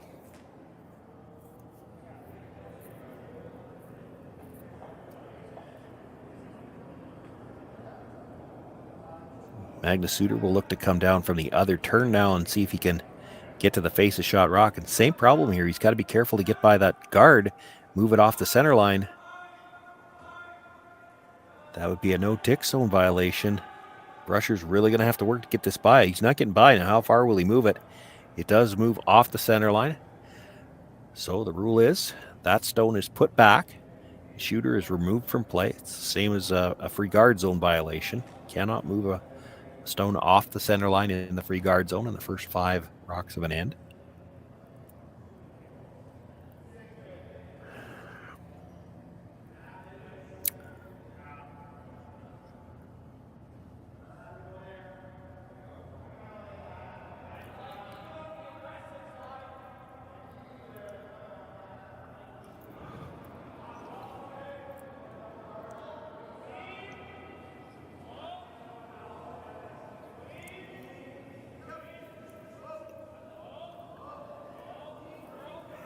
Now, if that rock was dead buried, you might see Venance just make a play on the redstone at the back of the house just to make sure that he doesn't give up a big end here, but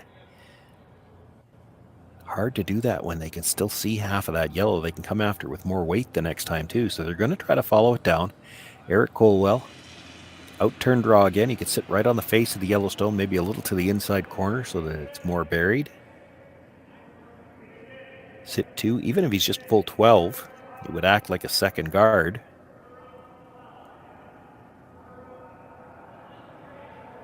This has got a lot more room. They might be coming by everything now. This is a plan B call, and they realized it was warm. Back of the 4-foot, dead buried.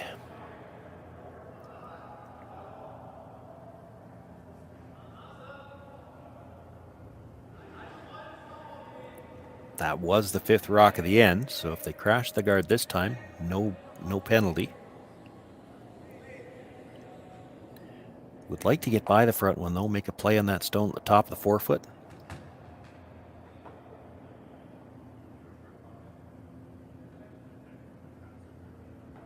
Doesn't even necessarily need to kill it, but he has to deal with the stone at the top of the 4-foot. It's the one causing him all the grief right now.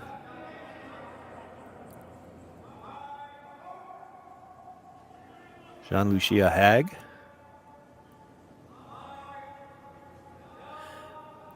And again, they really have to go to get it by. Not going to get it by. Chips off the guard. Sixten out to help the brush. They're trying to spin it into the rings. And they do get a good piece of the 12-foot. So guard is off the center line. Shot and second shot, front and back of the 4-foot belong to Venance. But third and fourth belonging to Totzek. He does have last rock here in the 6th.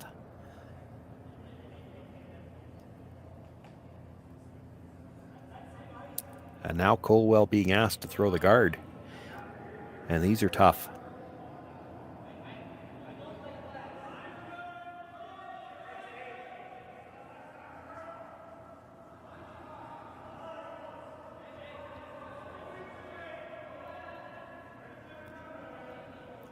This is where you really have to match the weight up to the broom, and that sounds like a simple thing, but you're not just throwing a guard, just lobbing it anywhere over the hog line. If he's iced him for a tight guard and you throw it long, it won't have enough time to curl as far as it needs to. If you're looking for halfway and he throws it tight, it'll over curl.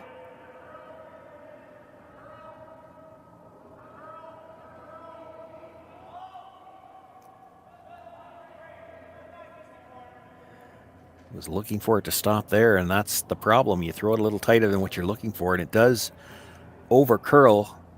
I think probably protected enough of it that there won't be a double. Sixten looking at running the guard back. He might be able to get all three of them. There is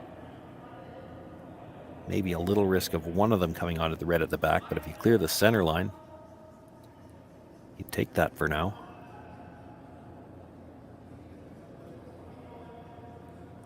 It's there to get all three of them. Probably lose the shooter.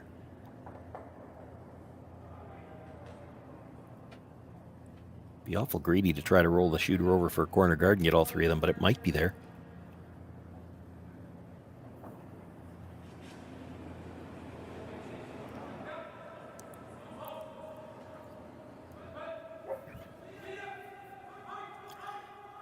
It's close. It's going to over curl, I think. He'll make contact with all three of the rocks, but leaves two of them in. Both full 8-foot. The back one might even have a bite of the 4. So Venance still sitting 2.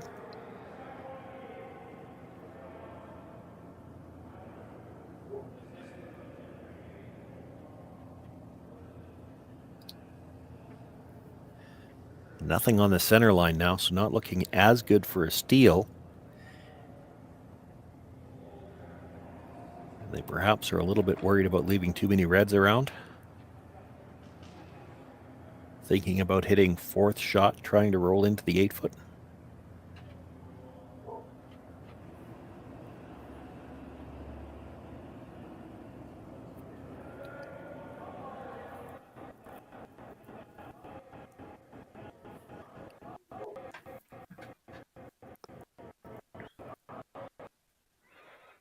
Now talking about the hit and a big roll to try to sit a third one somewhere in that 4-foot area.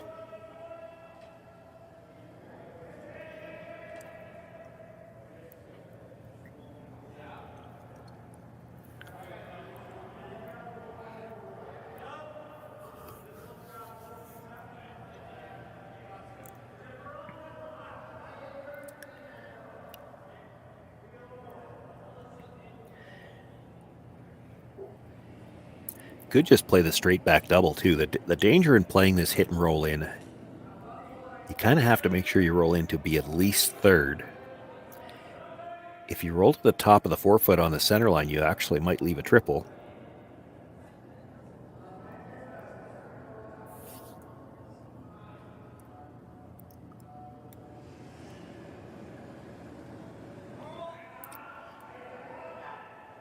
So Sebastian Robillard looking to play the hit, roll in towards the middle.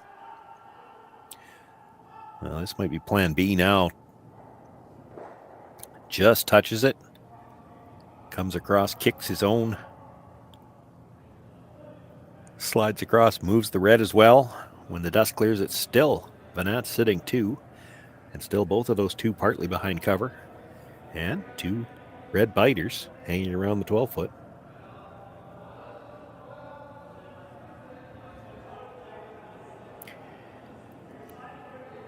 There is a thin double on the yellows. You don't have to play it. You don't have to play it yet, anyway. Could just play the hit on that stone at the top of the house, roll over towards the other one, sit in front of it somewhere.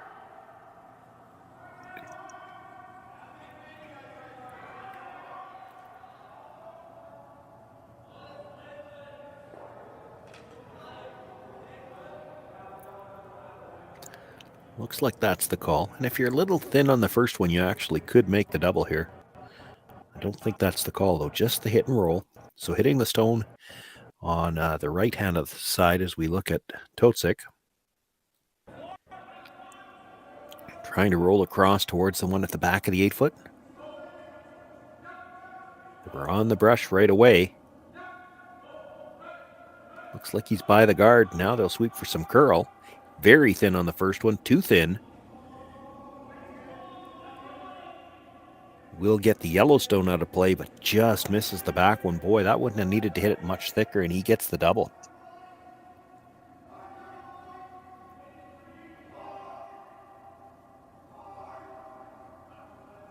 Shooter did not miss that back stone by much.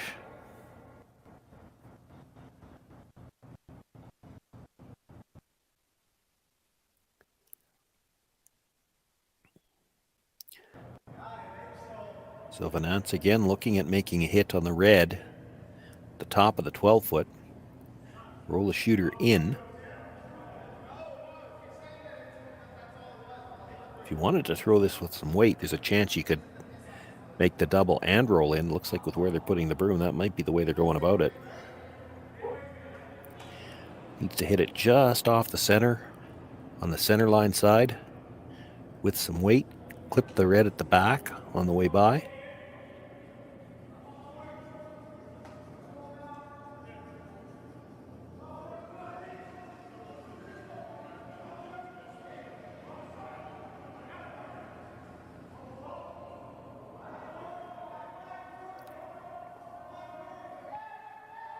It looks like they're just playing the straight hit and roll. Makes the hit, but will roll past the guard.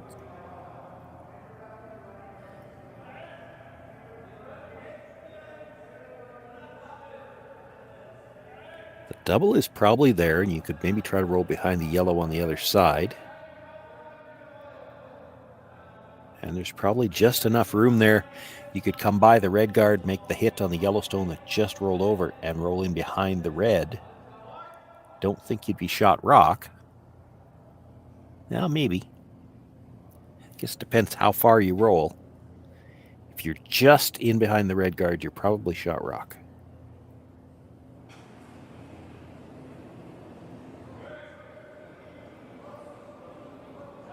Joshua Suter.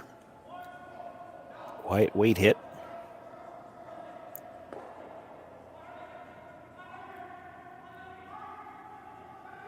Trying to hold it straight, but they'll be ready once they're sure they're by.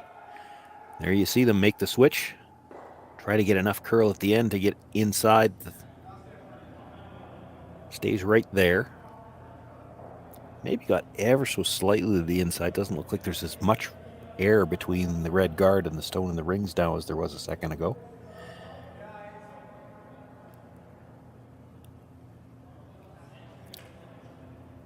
Tough thing here for Glenn Venance is that he cannot roll to the broom side. If he does, he's jamming out of his own stone at the back of the 8-foot. He's got to get to the nose here. Or to the inside if he could. There's a little bit of room. You hit this one right on the nose, and now the double starts to look pretty good.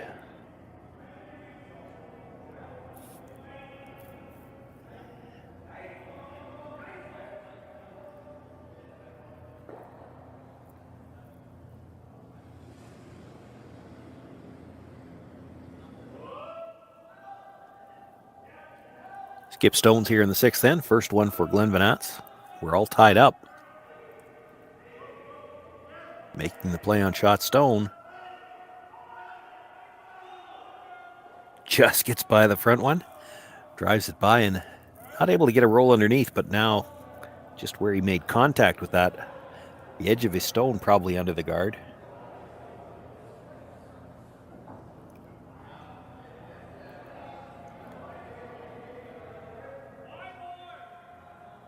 Does Totzek think he can still see enough to make the double? To make the double, you got to drive it almost straight back. To go first yellow over the top of the second yellow, you'll never get it past the red on the edge of the 12-foot.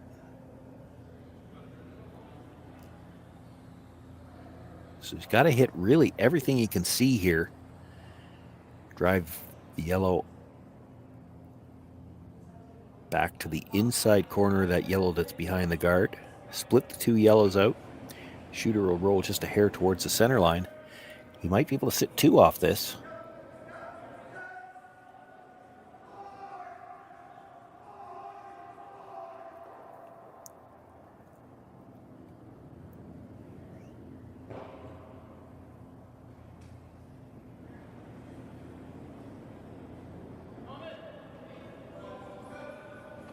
Little back on the release, so they've got the offside sweeper on already, trying to get curl.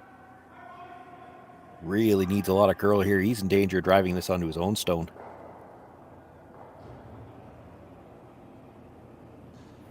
Did jam it onto his own stone at the back 12. Rolls the shooter across and out of the rings. Did hit another stone that was off the rings there, so the red's still in play. Just two stones left to come now. Venance probably at least has the force. Wondering, is there any way we can set up a steal here when we don't have a way to protect the middle? But I like what they're looking at now. If you could draw one to split the center line just biting the 8-foot, how does Sixten Totzek get in?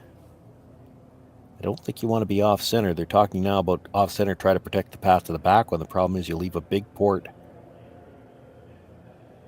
on the in-turn. I think if you could split the center line, which you hard to do that from the out-turn, you'd have to play the in-turn likely to get there.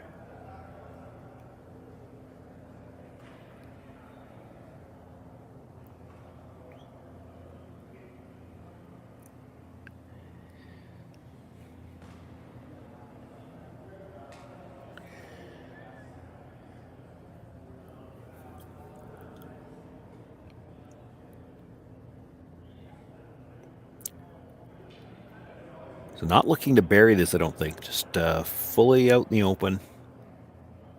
Bite the 8-foot at the top. You'll force Totzek to try the in-turn draw through the port that'll be left.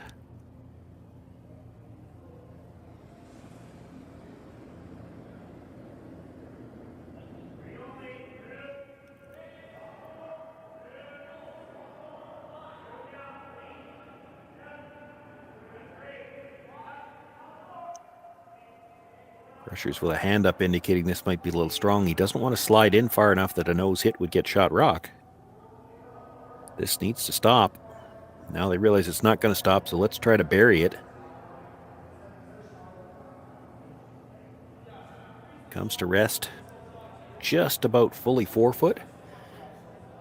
Mostly out in the open.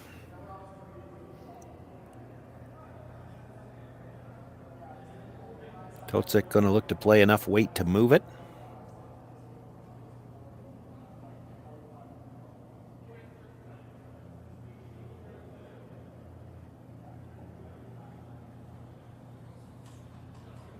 Well, with that ice, you got to think he's playing hack to bumper.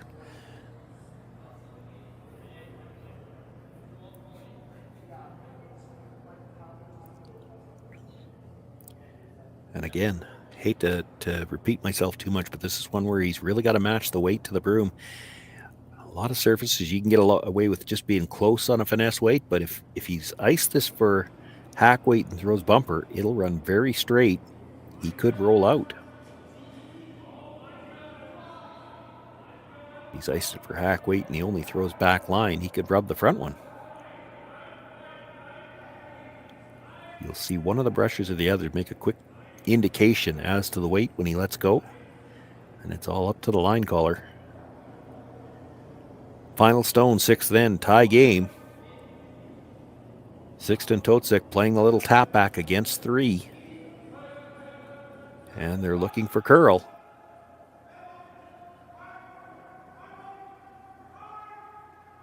He's going to make contact, but now it's a question of how far will he roll. Oh, and he gets a little spin back at the end. That's enough. Totzek will pick up the single point here in the 6th end. They take the 4-3 lead. Glenn Venance will have last rock in end number 7.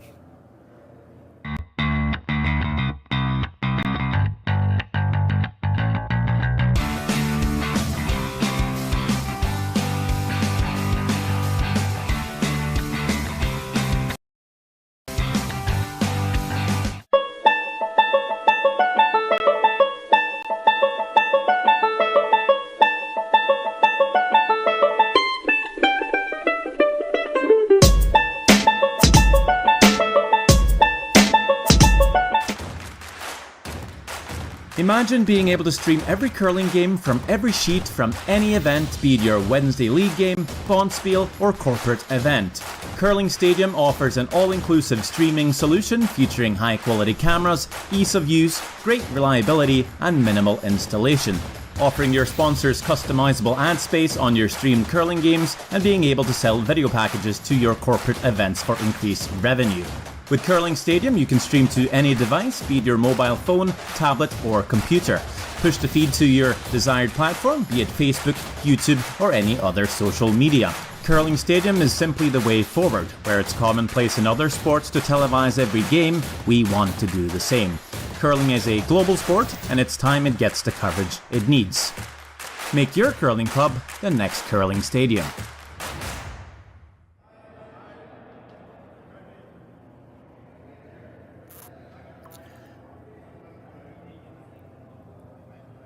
John Joyce with you here live. A lot of swings in this game, both ways, really. C-event qualifying action, Hack2House Alberta Curling Series Men's Major on Curling Stadium, Beaumont.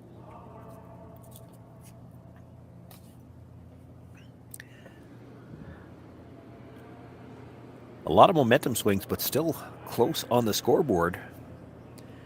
Totzek with the single point after it stopped just in time with the 4-3 lead as we begin play here in the 7th. Glenn Venance with the last rock, and the center guard attempt again over curls the center line.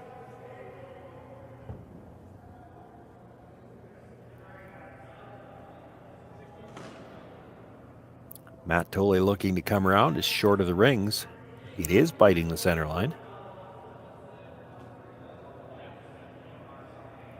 Have to think with Venance looking for that stone into the rings around the center. He's thinking blank end here.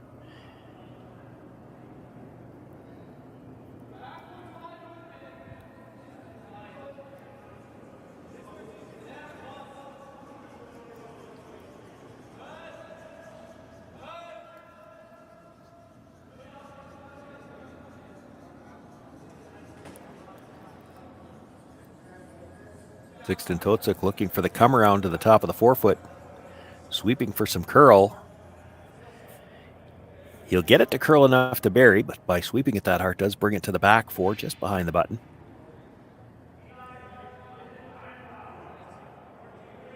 Totzek probably thinking here a single point for either team works pretty good for him right now.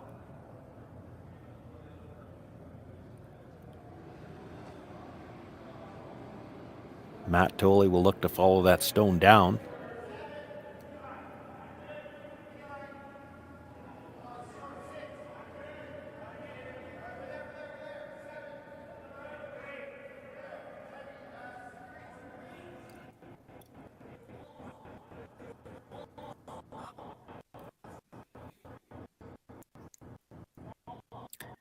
Will come, sit right on the face of that, tap it back a few inches.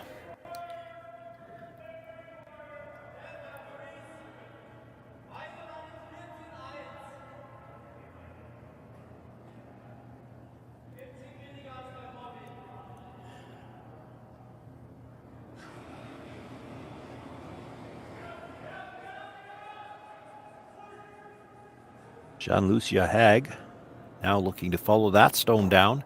He would love to get to the inside corner if he could. Sit right on the face of it. This is the 5th stone of the end. So you may see Glenn Venance try to clean up the middle a little bit after this one.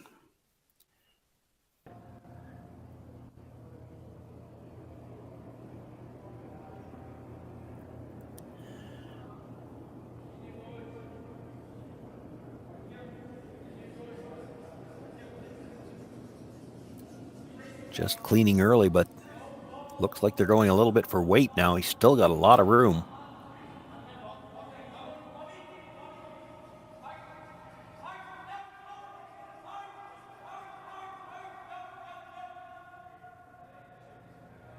Oh boy, is that a good draw. Comes down to the inside corner. Only a couple of inches of separation.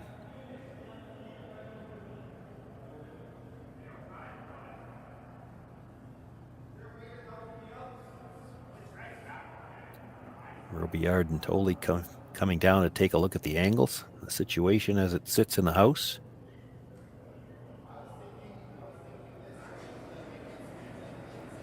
I think you kind of have to try to play the double peel, but which way do you make it? It's an awkward angle either way. That's what they're looking at now. You play yellow onto the red. There's a chance that it's coming back into the house. That may be okay. It's very thin to have the shooter come across and catch the second guard.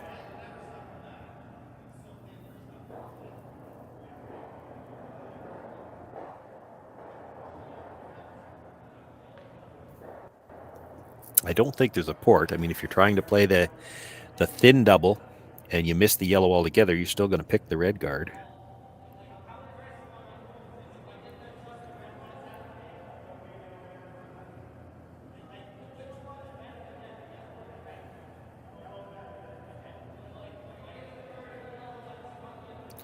So looking to come down with the outturn very, very thin on the first yellow. Have the shooter come across the top of the red. Kill both guards and spin the shooter all the way out to the side. Don't think there's any chance that the red comes back into the rocks in the rings this way. It should clear everything, but if you can make the double and roll away, that's your best result here. Very, very thin on the first one to make this shot. Not sure he's hitting the first one at all. He will just pick out the red. Problem with that is by leaving the yellow one there, shot rock, or the two rocks, I guess, in the forefoot, top of the forefoot, still under cover. Shot rock does belong to Glenn Venance.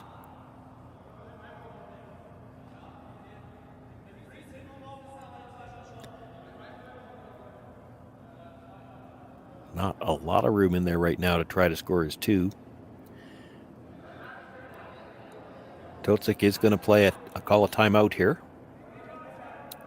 Don't know if they have a coach there. If they do, he'll have the chance to make his way out.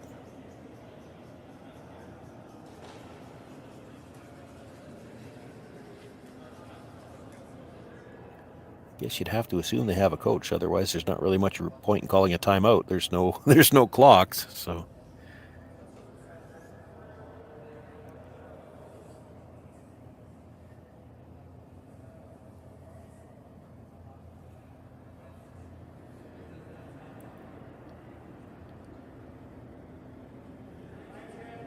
I think all the discussion so far has been about coming down, sitting on the face of the red. Now, I guess part of that would be which turn do you want to play it from, because they got there in the first place with the in turn. It looks more natural with the out.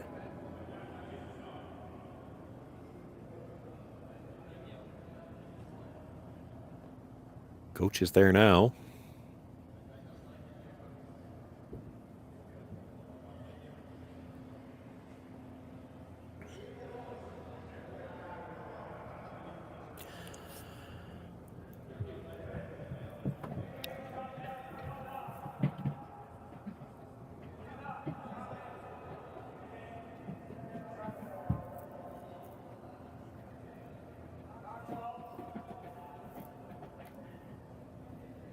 The only choices I can see for them really to play is a long guard or the shot that they're talking about, coming down, sit on the face of their own.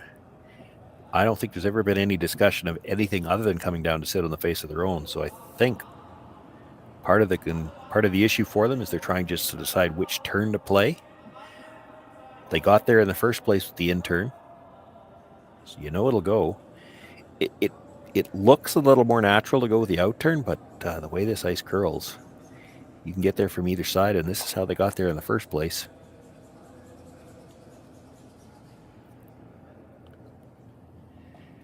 He does, if anything, want to cross the stone in the red stone at the top of the forefoot just ever so slightly to leave red onto yellow, just angled so that middle red wouldn't go anywhere.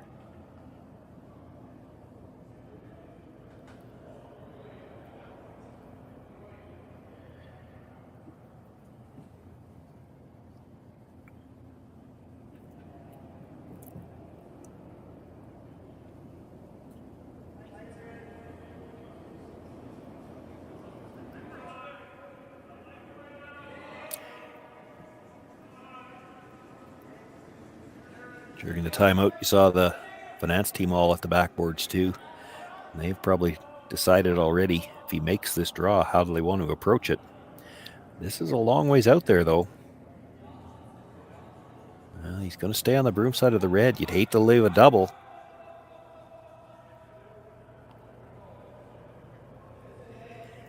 Gets down to the corner of his own stone. Would have liked that much on the other corner.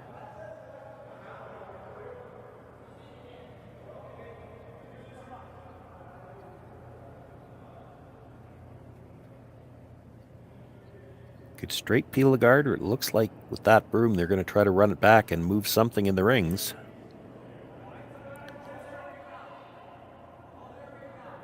The only problem I see with that, you don't want to leave your shooter up there.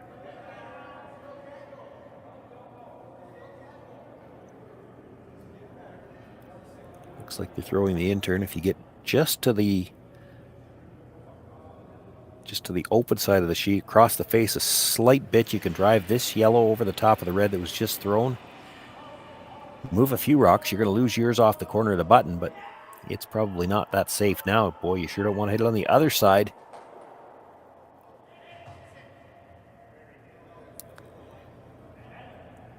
Rattled a few rocks around, gets everything off the button area, does leave two yellows in the rings.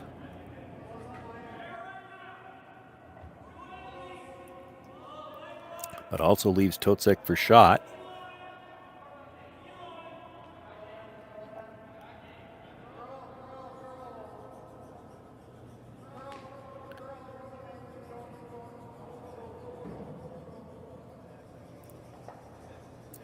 Joshua Suter being asked to make a play on the stone that I believe is second shot. It's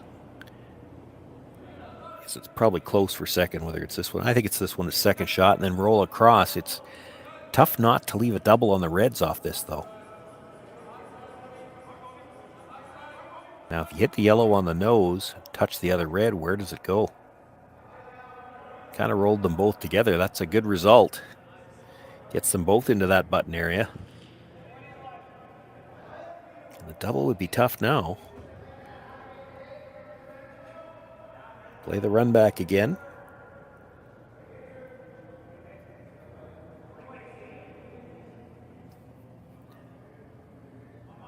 Definitely a way to get both reds moving. I'm just not sure if you get the top one by the yellow at the back of the 8-foot.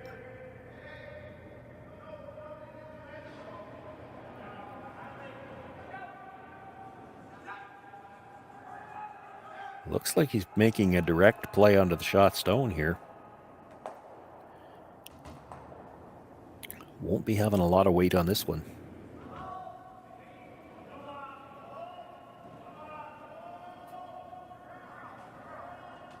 Indication from Matt Tolley is there's a little more weight than what they called for, so looking for curl. Would have hoped to get close to the nose here. He's going to make contact. Won't get the second red out of the rings. Does leave a double on the yellows. It is still Totzek's shot rock at the back of the forefoot. Could make the double and roll in here.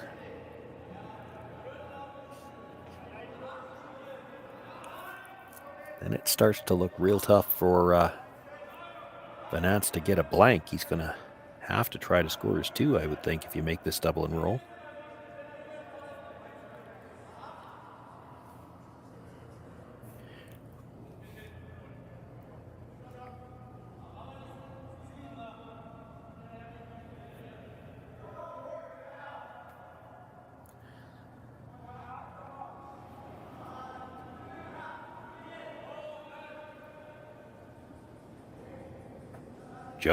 Joshua Suter looking for the double. This needs to curl just a bit. He has to get just across the face.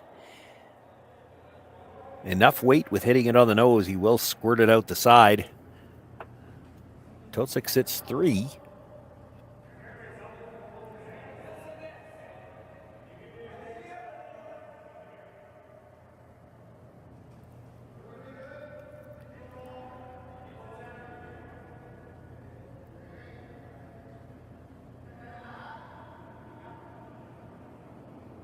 Venance looking at playing the hit on the stone that was just delivered. Try to roll into the top of the button behind cover.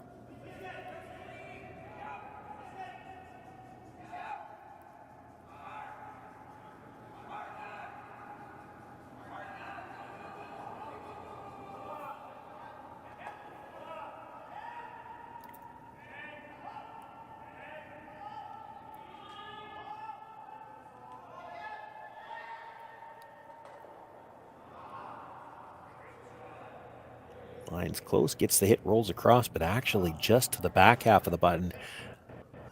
Might have been better off to just draw there and leave that for later. But that is deep enough that Sixten Totzek, we're on to skip stones now. Sixten Totzek can come down, sit on the face of that stone. He would have the pinhole covered.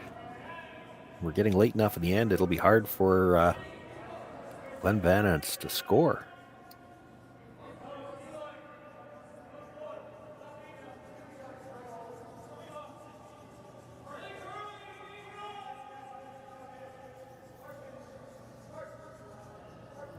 This still has to be made, but this draw has been made several times this end. They've got a pretty good idea of the path.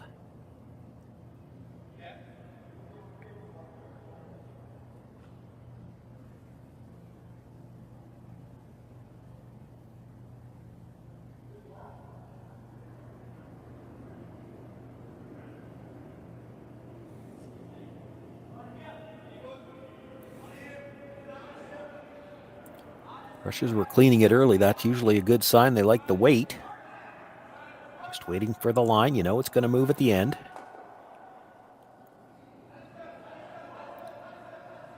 Nice line coming in. This might be a little strong, though. Sweeping for curl. They don't get quite the curl they need. They will come down, touch that stone, but spins off it enough that the Venance stone, the back of the button, is still shot rock.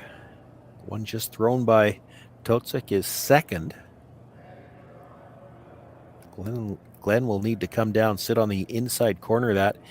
Wouldn't likely mind if he could move it just a little bit, just to give himself a little bit more room with his last one.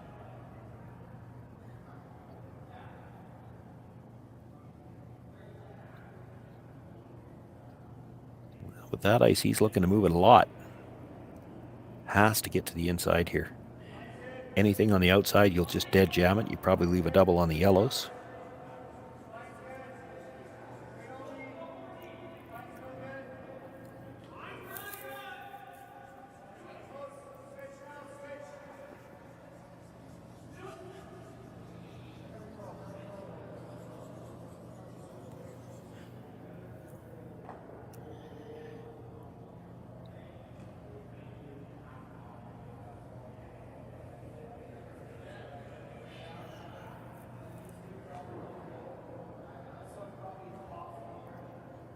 Big shot here for Glenn Venance, his first stone in 7. Trailing by 1, would have loved to have blanked this end. Well, that's out the window, but if he can get a nice hit and roll here, 3 is not out of the question.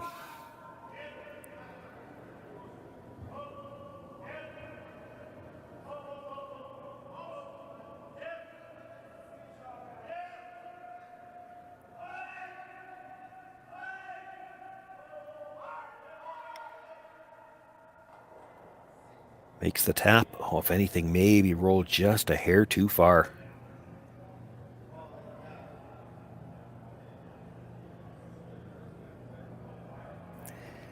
Maybe. Maybe not. He might be okay. Totzek's first thought was to blast the double, but they're close enough together and you can't see it all. I think it drags onto the stone at the back of the 8-foot. He'd lose his shooter doing that and it would be a hit for 2.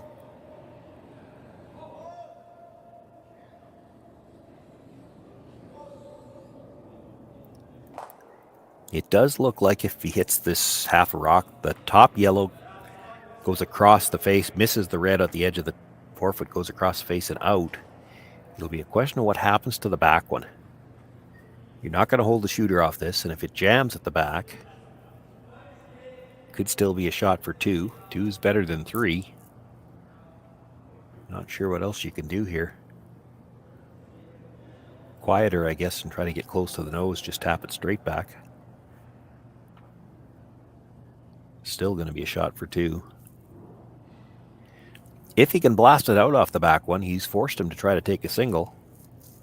Doesn't have to get it all the way out either, just has to get it so that that stone at the full 12 on the left-hand side as we look from the overhead. If it's second shot, Venance would have to play for 1 here to just tie things up and then give Totzek the hammer. First things first. Needs about half a rock on the first one with some weight. We'll see how these spill. Oh, he might have been back a little bit. Catches the first one very thin, doesn't carry a lot of weight onto the back one. If he hit it thick enough, it looks like it might have spilled, but when it doesn't come back that hard, catches the stone at the back, stays there. And Glenn Venance will have a chance to make the hit on that stone at the back of the 4-foot. Just needs to stay for a bite of the 8 somewhere. He can pick up 2 points and retake the lead here. One more momentum swing in this game.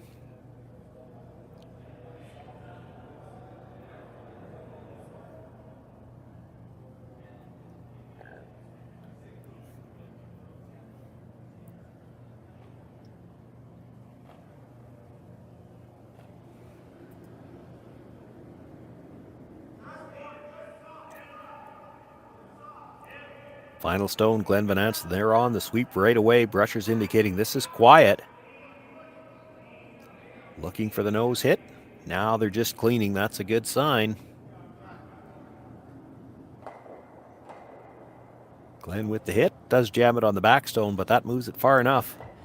Venance picks up 2 here in the 7th end. Retakes the lead. He'll have the 5-4 lead. Totzek with last rock in the 8th.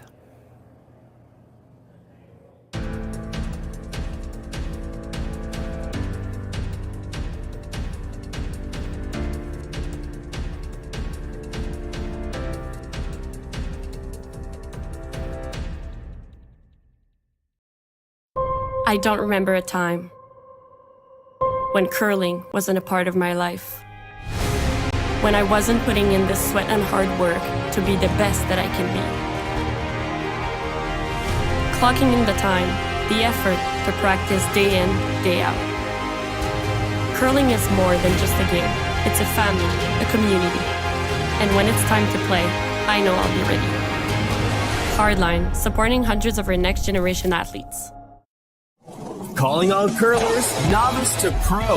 Ashland Curling Supply's patented rotator disc system lets you customize your slider right in the store. Velcro attachments make it easy to find the sliding platform that's right for you. Shop Ashland Curling Supplies, 700 McPhillips, online at ashland.com.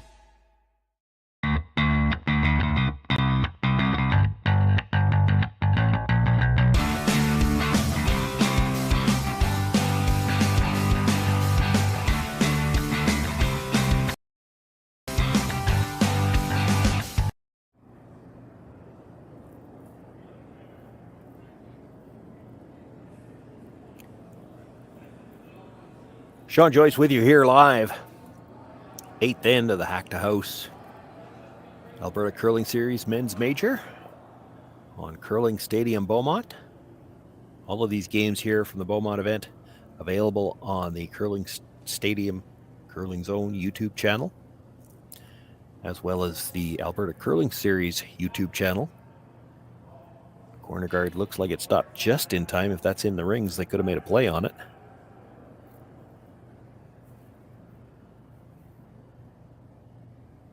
So looking to come around the guard, the center, more center line guard.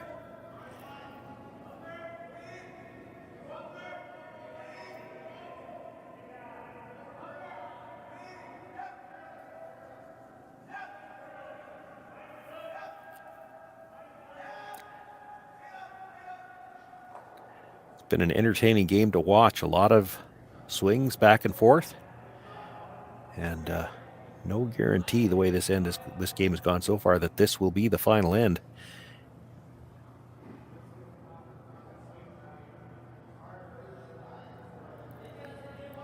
Makes the come around to the side of the 4-foot there. Totzek looking at another corner guard.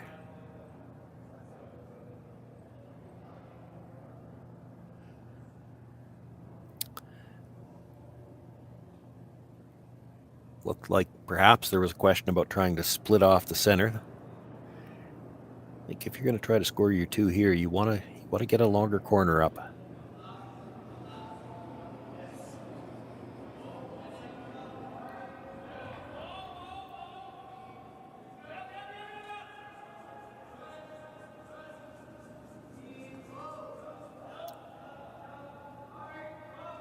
Looking for a little more curl here. They'd like to overlap those corners a little bit at least.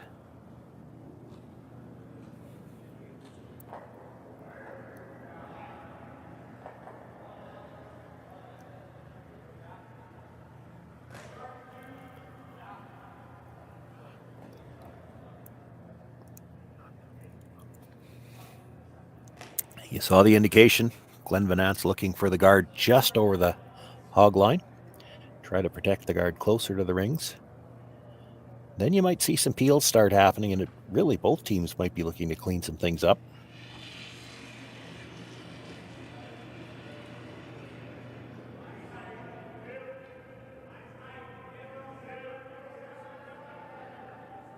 Or you might see Totzek try to come around with enough weight to just push that yellow.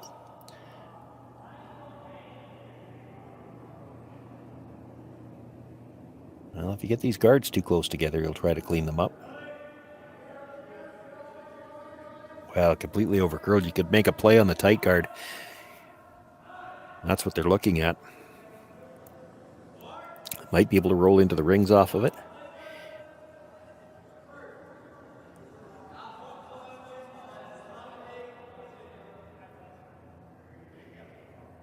He's looking at hitting it really thin if he's going to get the roll in behind cover. Your easier way to get a redstone into the rings might be hit the yellow, come across, touch the one close to the rings, and just push it into the 12 foot. It won't be buried, but becomes a tough stone for Glenn Venance to ignore.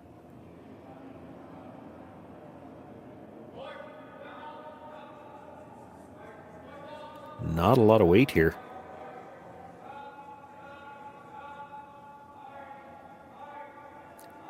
Not sure he's killing the yellow one.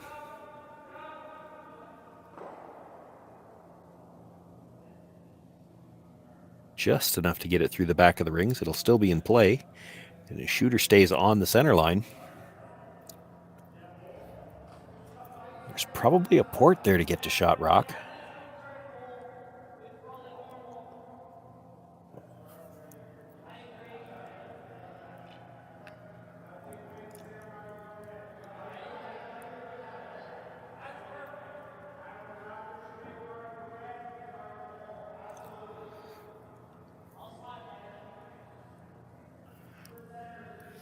Asking Eric Colwell to throw the long guard and just fill that gap.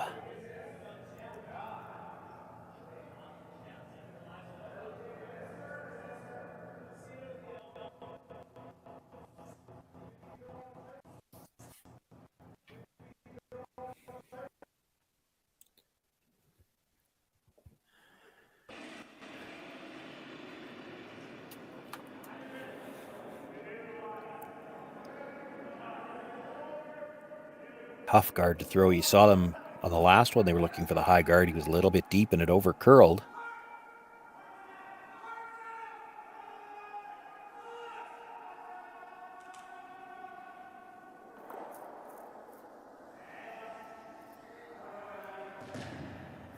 Fills the gap. The two yellows are a little bit close together now.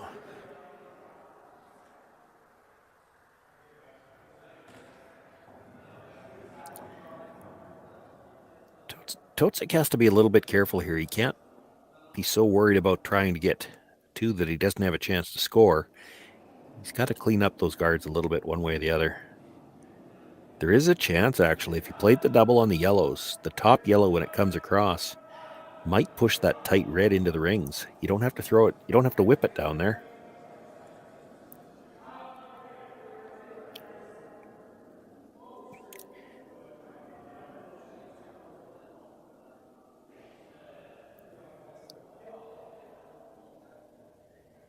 I think you got to look at moving two guards here. You need to make sure you have a chance to score.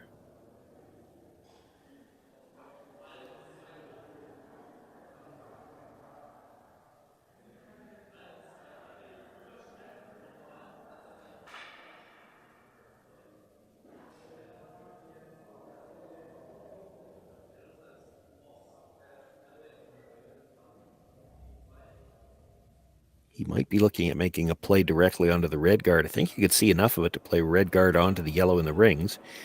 You make it, you're in great shape.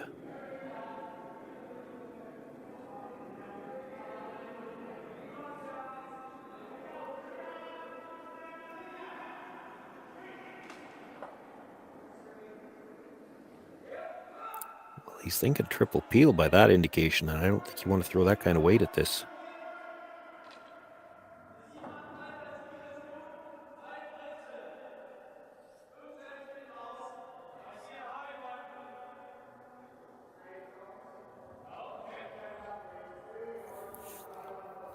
Well, he's throwing some weight at this with that broom.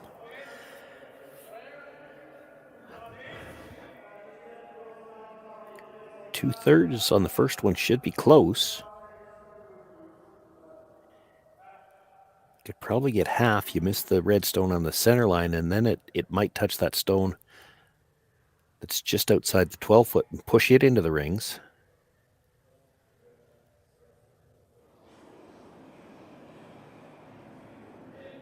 This is not the weight that I thought they were playing with that broom. They're going to have to jump this. Well, line's holding. This is close.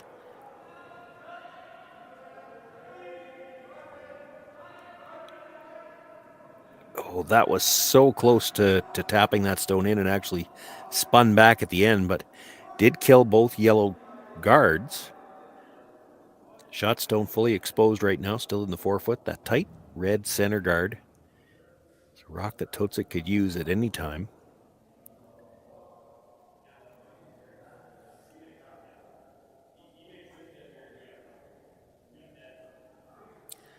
Problem now for Venance is it's hard to guard that with a long guard because there's so much curl he can come around. You come under, you don't want to leave a double, so you probably have to bury it. That might leave it a shot directly at shot stone. You can try to Christmas tree this, but there's some air between the red guard and the yellow in the rings now, so it's tough to do both, to get your stone partly undercover and still cover the shot stone. You can do it, but it's tough. It's a whole lot easier when those two stones are edge to edge. You can show half of each one, but that's the call.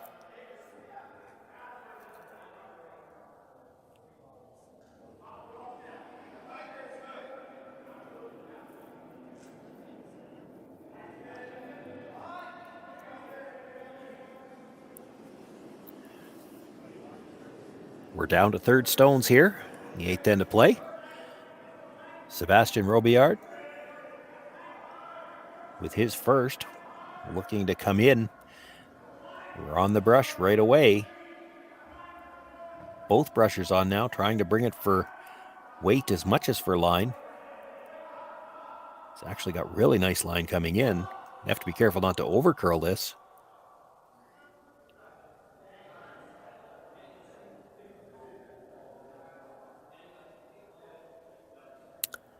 Pretty good. The only problem there is he didn't leave a lot of separation between the red guard and the yellow he just brought in.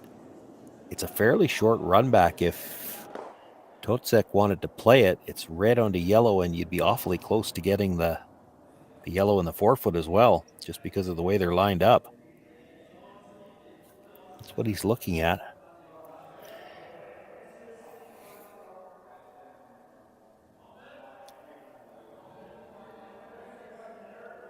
You might even be able to roll the raised stone in behind the corners or in behind your shooter at the very least.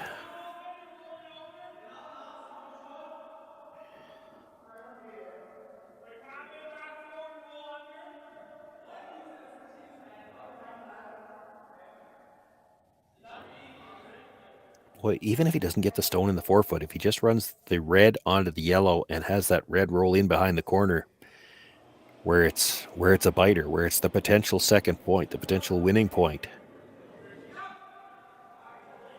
This is going sideways early. He might have got that started. Going to be lucky to make contact with the red at all. He's not going to.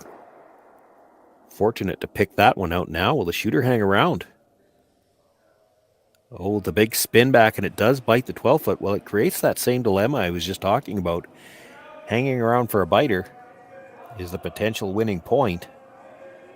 And I don't know that where it rolls to, Glenn Venance can do much about it. If he's going to go after that stone, he leaves the stone in the middle. He's kind of committed here.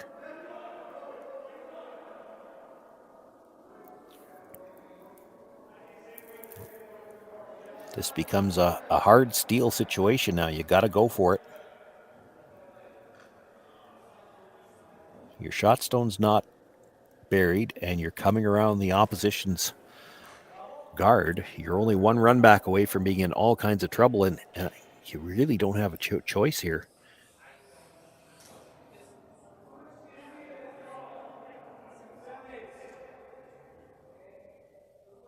Sebastian Robillard made a really good draw on his first one, did that Christmas tree. He'd like that same line, but maybe a foot and a half deeper, just so there's more separation on that top red.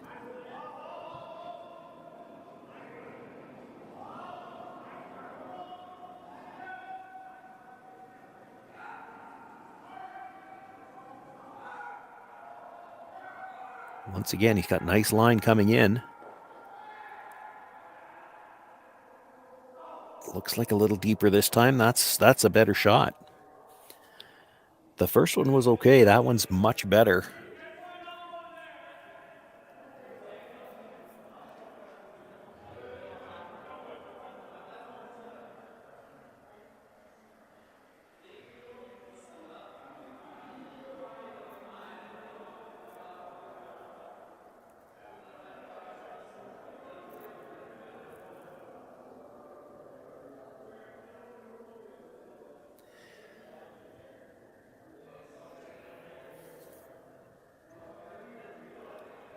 Suter and Totzek looking at making a play on the stone that was just delivered. Probably looking at trying to throw just enough weight to pass it through the rings and have the shooter sit in front of the other yellow.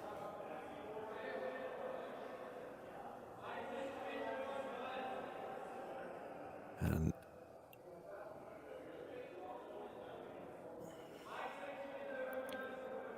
did they go back to playing the run back over the face, across the face on the red, back into the yellow?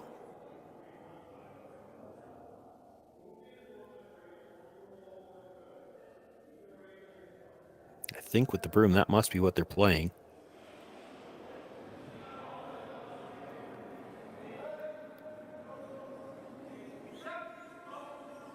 Starting to curl already. Needs to get just a sliver across the face. They might have lost the line here. Well, dead jams the back one. That's not a bad result. He actually rolled his shooter with the stone that rolled over.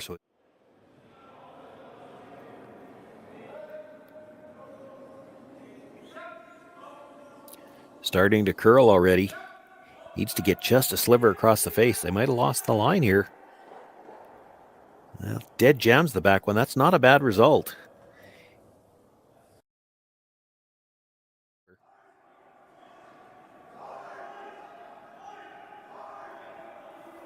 Totzek sits second and third.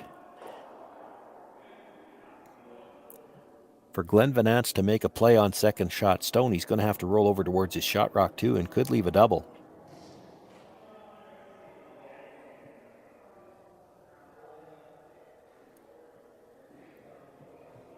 Doesn't really have much else he can shoot at, though. He's got no guards that he can get around right now.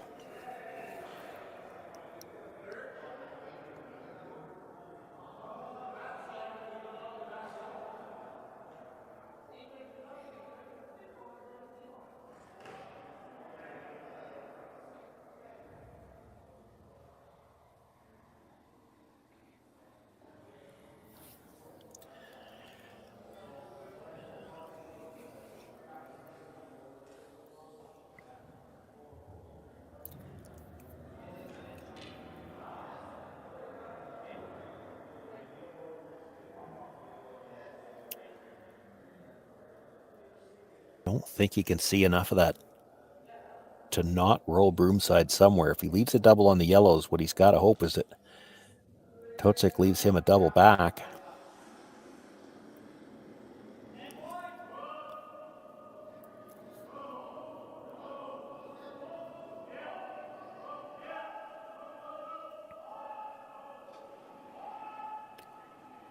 Makes the hit, rolls across, touches his own stone.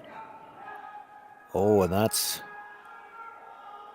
By touching his own, he actually came across the top of the red. Mind you, if he didn't touch his own, he might have rolled out. There was probably room to go between the yellow and the red if he doesn't touch his own stone coming across. I think it would have just rolled out the back of the rings, and when he touches his own, he goes over the top of the red.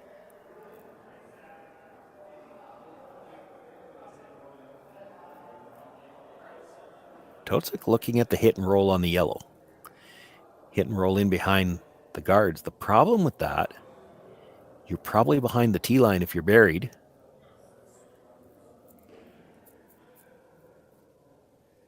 Hasn't talked about it yet, but he could just straight draw around his own stone. Top of the 4-foot buried. He'd be shot rock.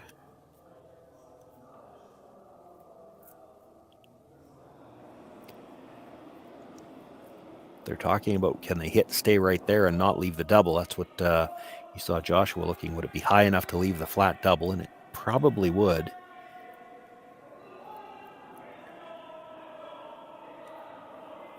You roll behind the guard. You'll be behind the tee line. And Glenn can draw in front of yours and take the end away. If they hit and roll maybe just a foot towards the center line, it won't leave the double. Glenn will try to hit and roll behind cover, and there are 2 red stones there. The center guard and then the one tight to the rings, just outside the rings. I think you're going to see, if that's the case, if that's the exchange of stones, I think you'll see Sixten Totzek try some kind of a run back with his last one, go for the win.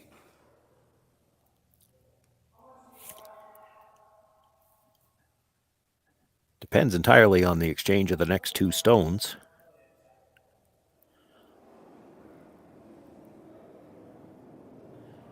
Totzek with his first, looking for the hit on shot stone. Looking to roll far enough he doesn't leave a double. This is going to roll big.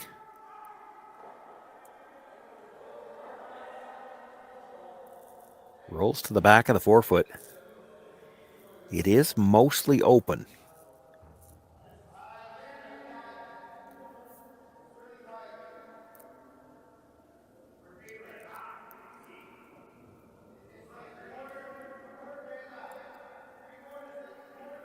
Probably about 12 feet between the guard and the stone at the back of the 4-foot. If he's going to try to pass it through the rings, he's got to get to the inside to roll under cover. Could just freeze to it.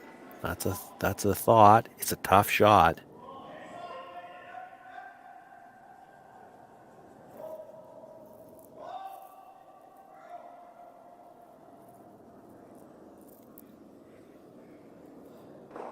If he's going to over curl the back one, there is room to get to the tee line dead behind cover and still be shot rock.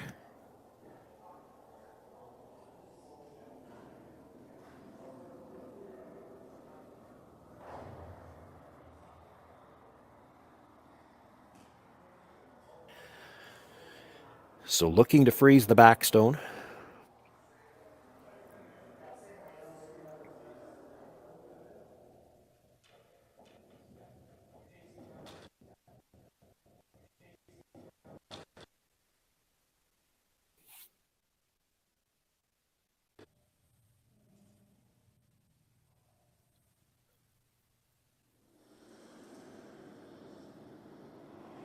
Final stone here in this 8th end for Glenn Venance without last rock. Totzek sitting 2 right now.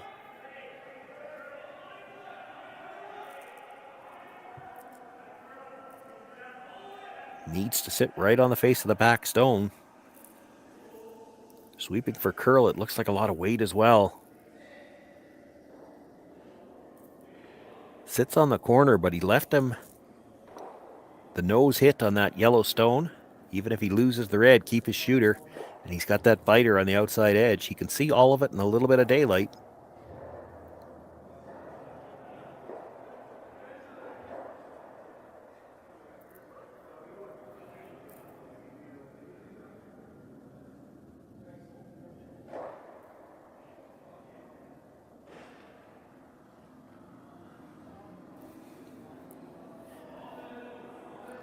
Really nice weight there for Glenn. Just needed that to curl a bit more.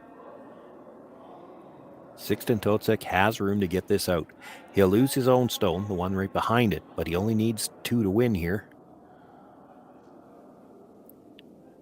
If he makes the nose hit, his shooter stays there. And that biter out on the edge of the 12-foot would be the second point, the one he needs to win.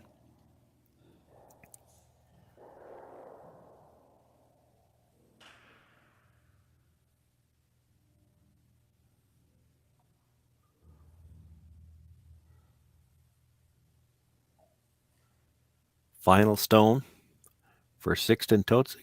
Needs the nose hit for the win.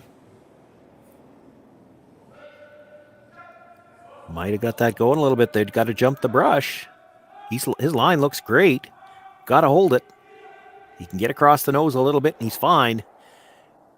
Doubles the 2 out of the 4-foot. Keeps his shooter for 1, and that stone at the edge of the 12 is the second point, the one that Sixten Totzek needs to pick up the win here. He'll take the 6-5 final over Glenn Venance, and with that, Totzek moves into the championship round tomorrow morning. We'll have all of the championship action for you here on Curling Stadium Beaumont. Action starts at 9 o'clock in the morning, Mountain Time. 3 rounds tomorrow, quarterfinals in the morning, the semis at noon, and the finals at 3 in the afternoon. We want to thank you for joining us here tonight. My name is Shawn Joyce. Glad to see you tonight. We'll look forward to seeing 3 more great draws tomorrow.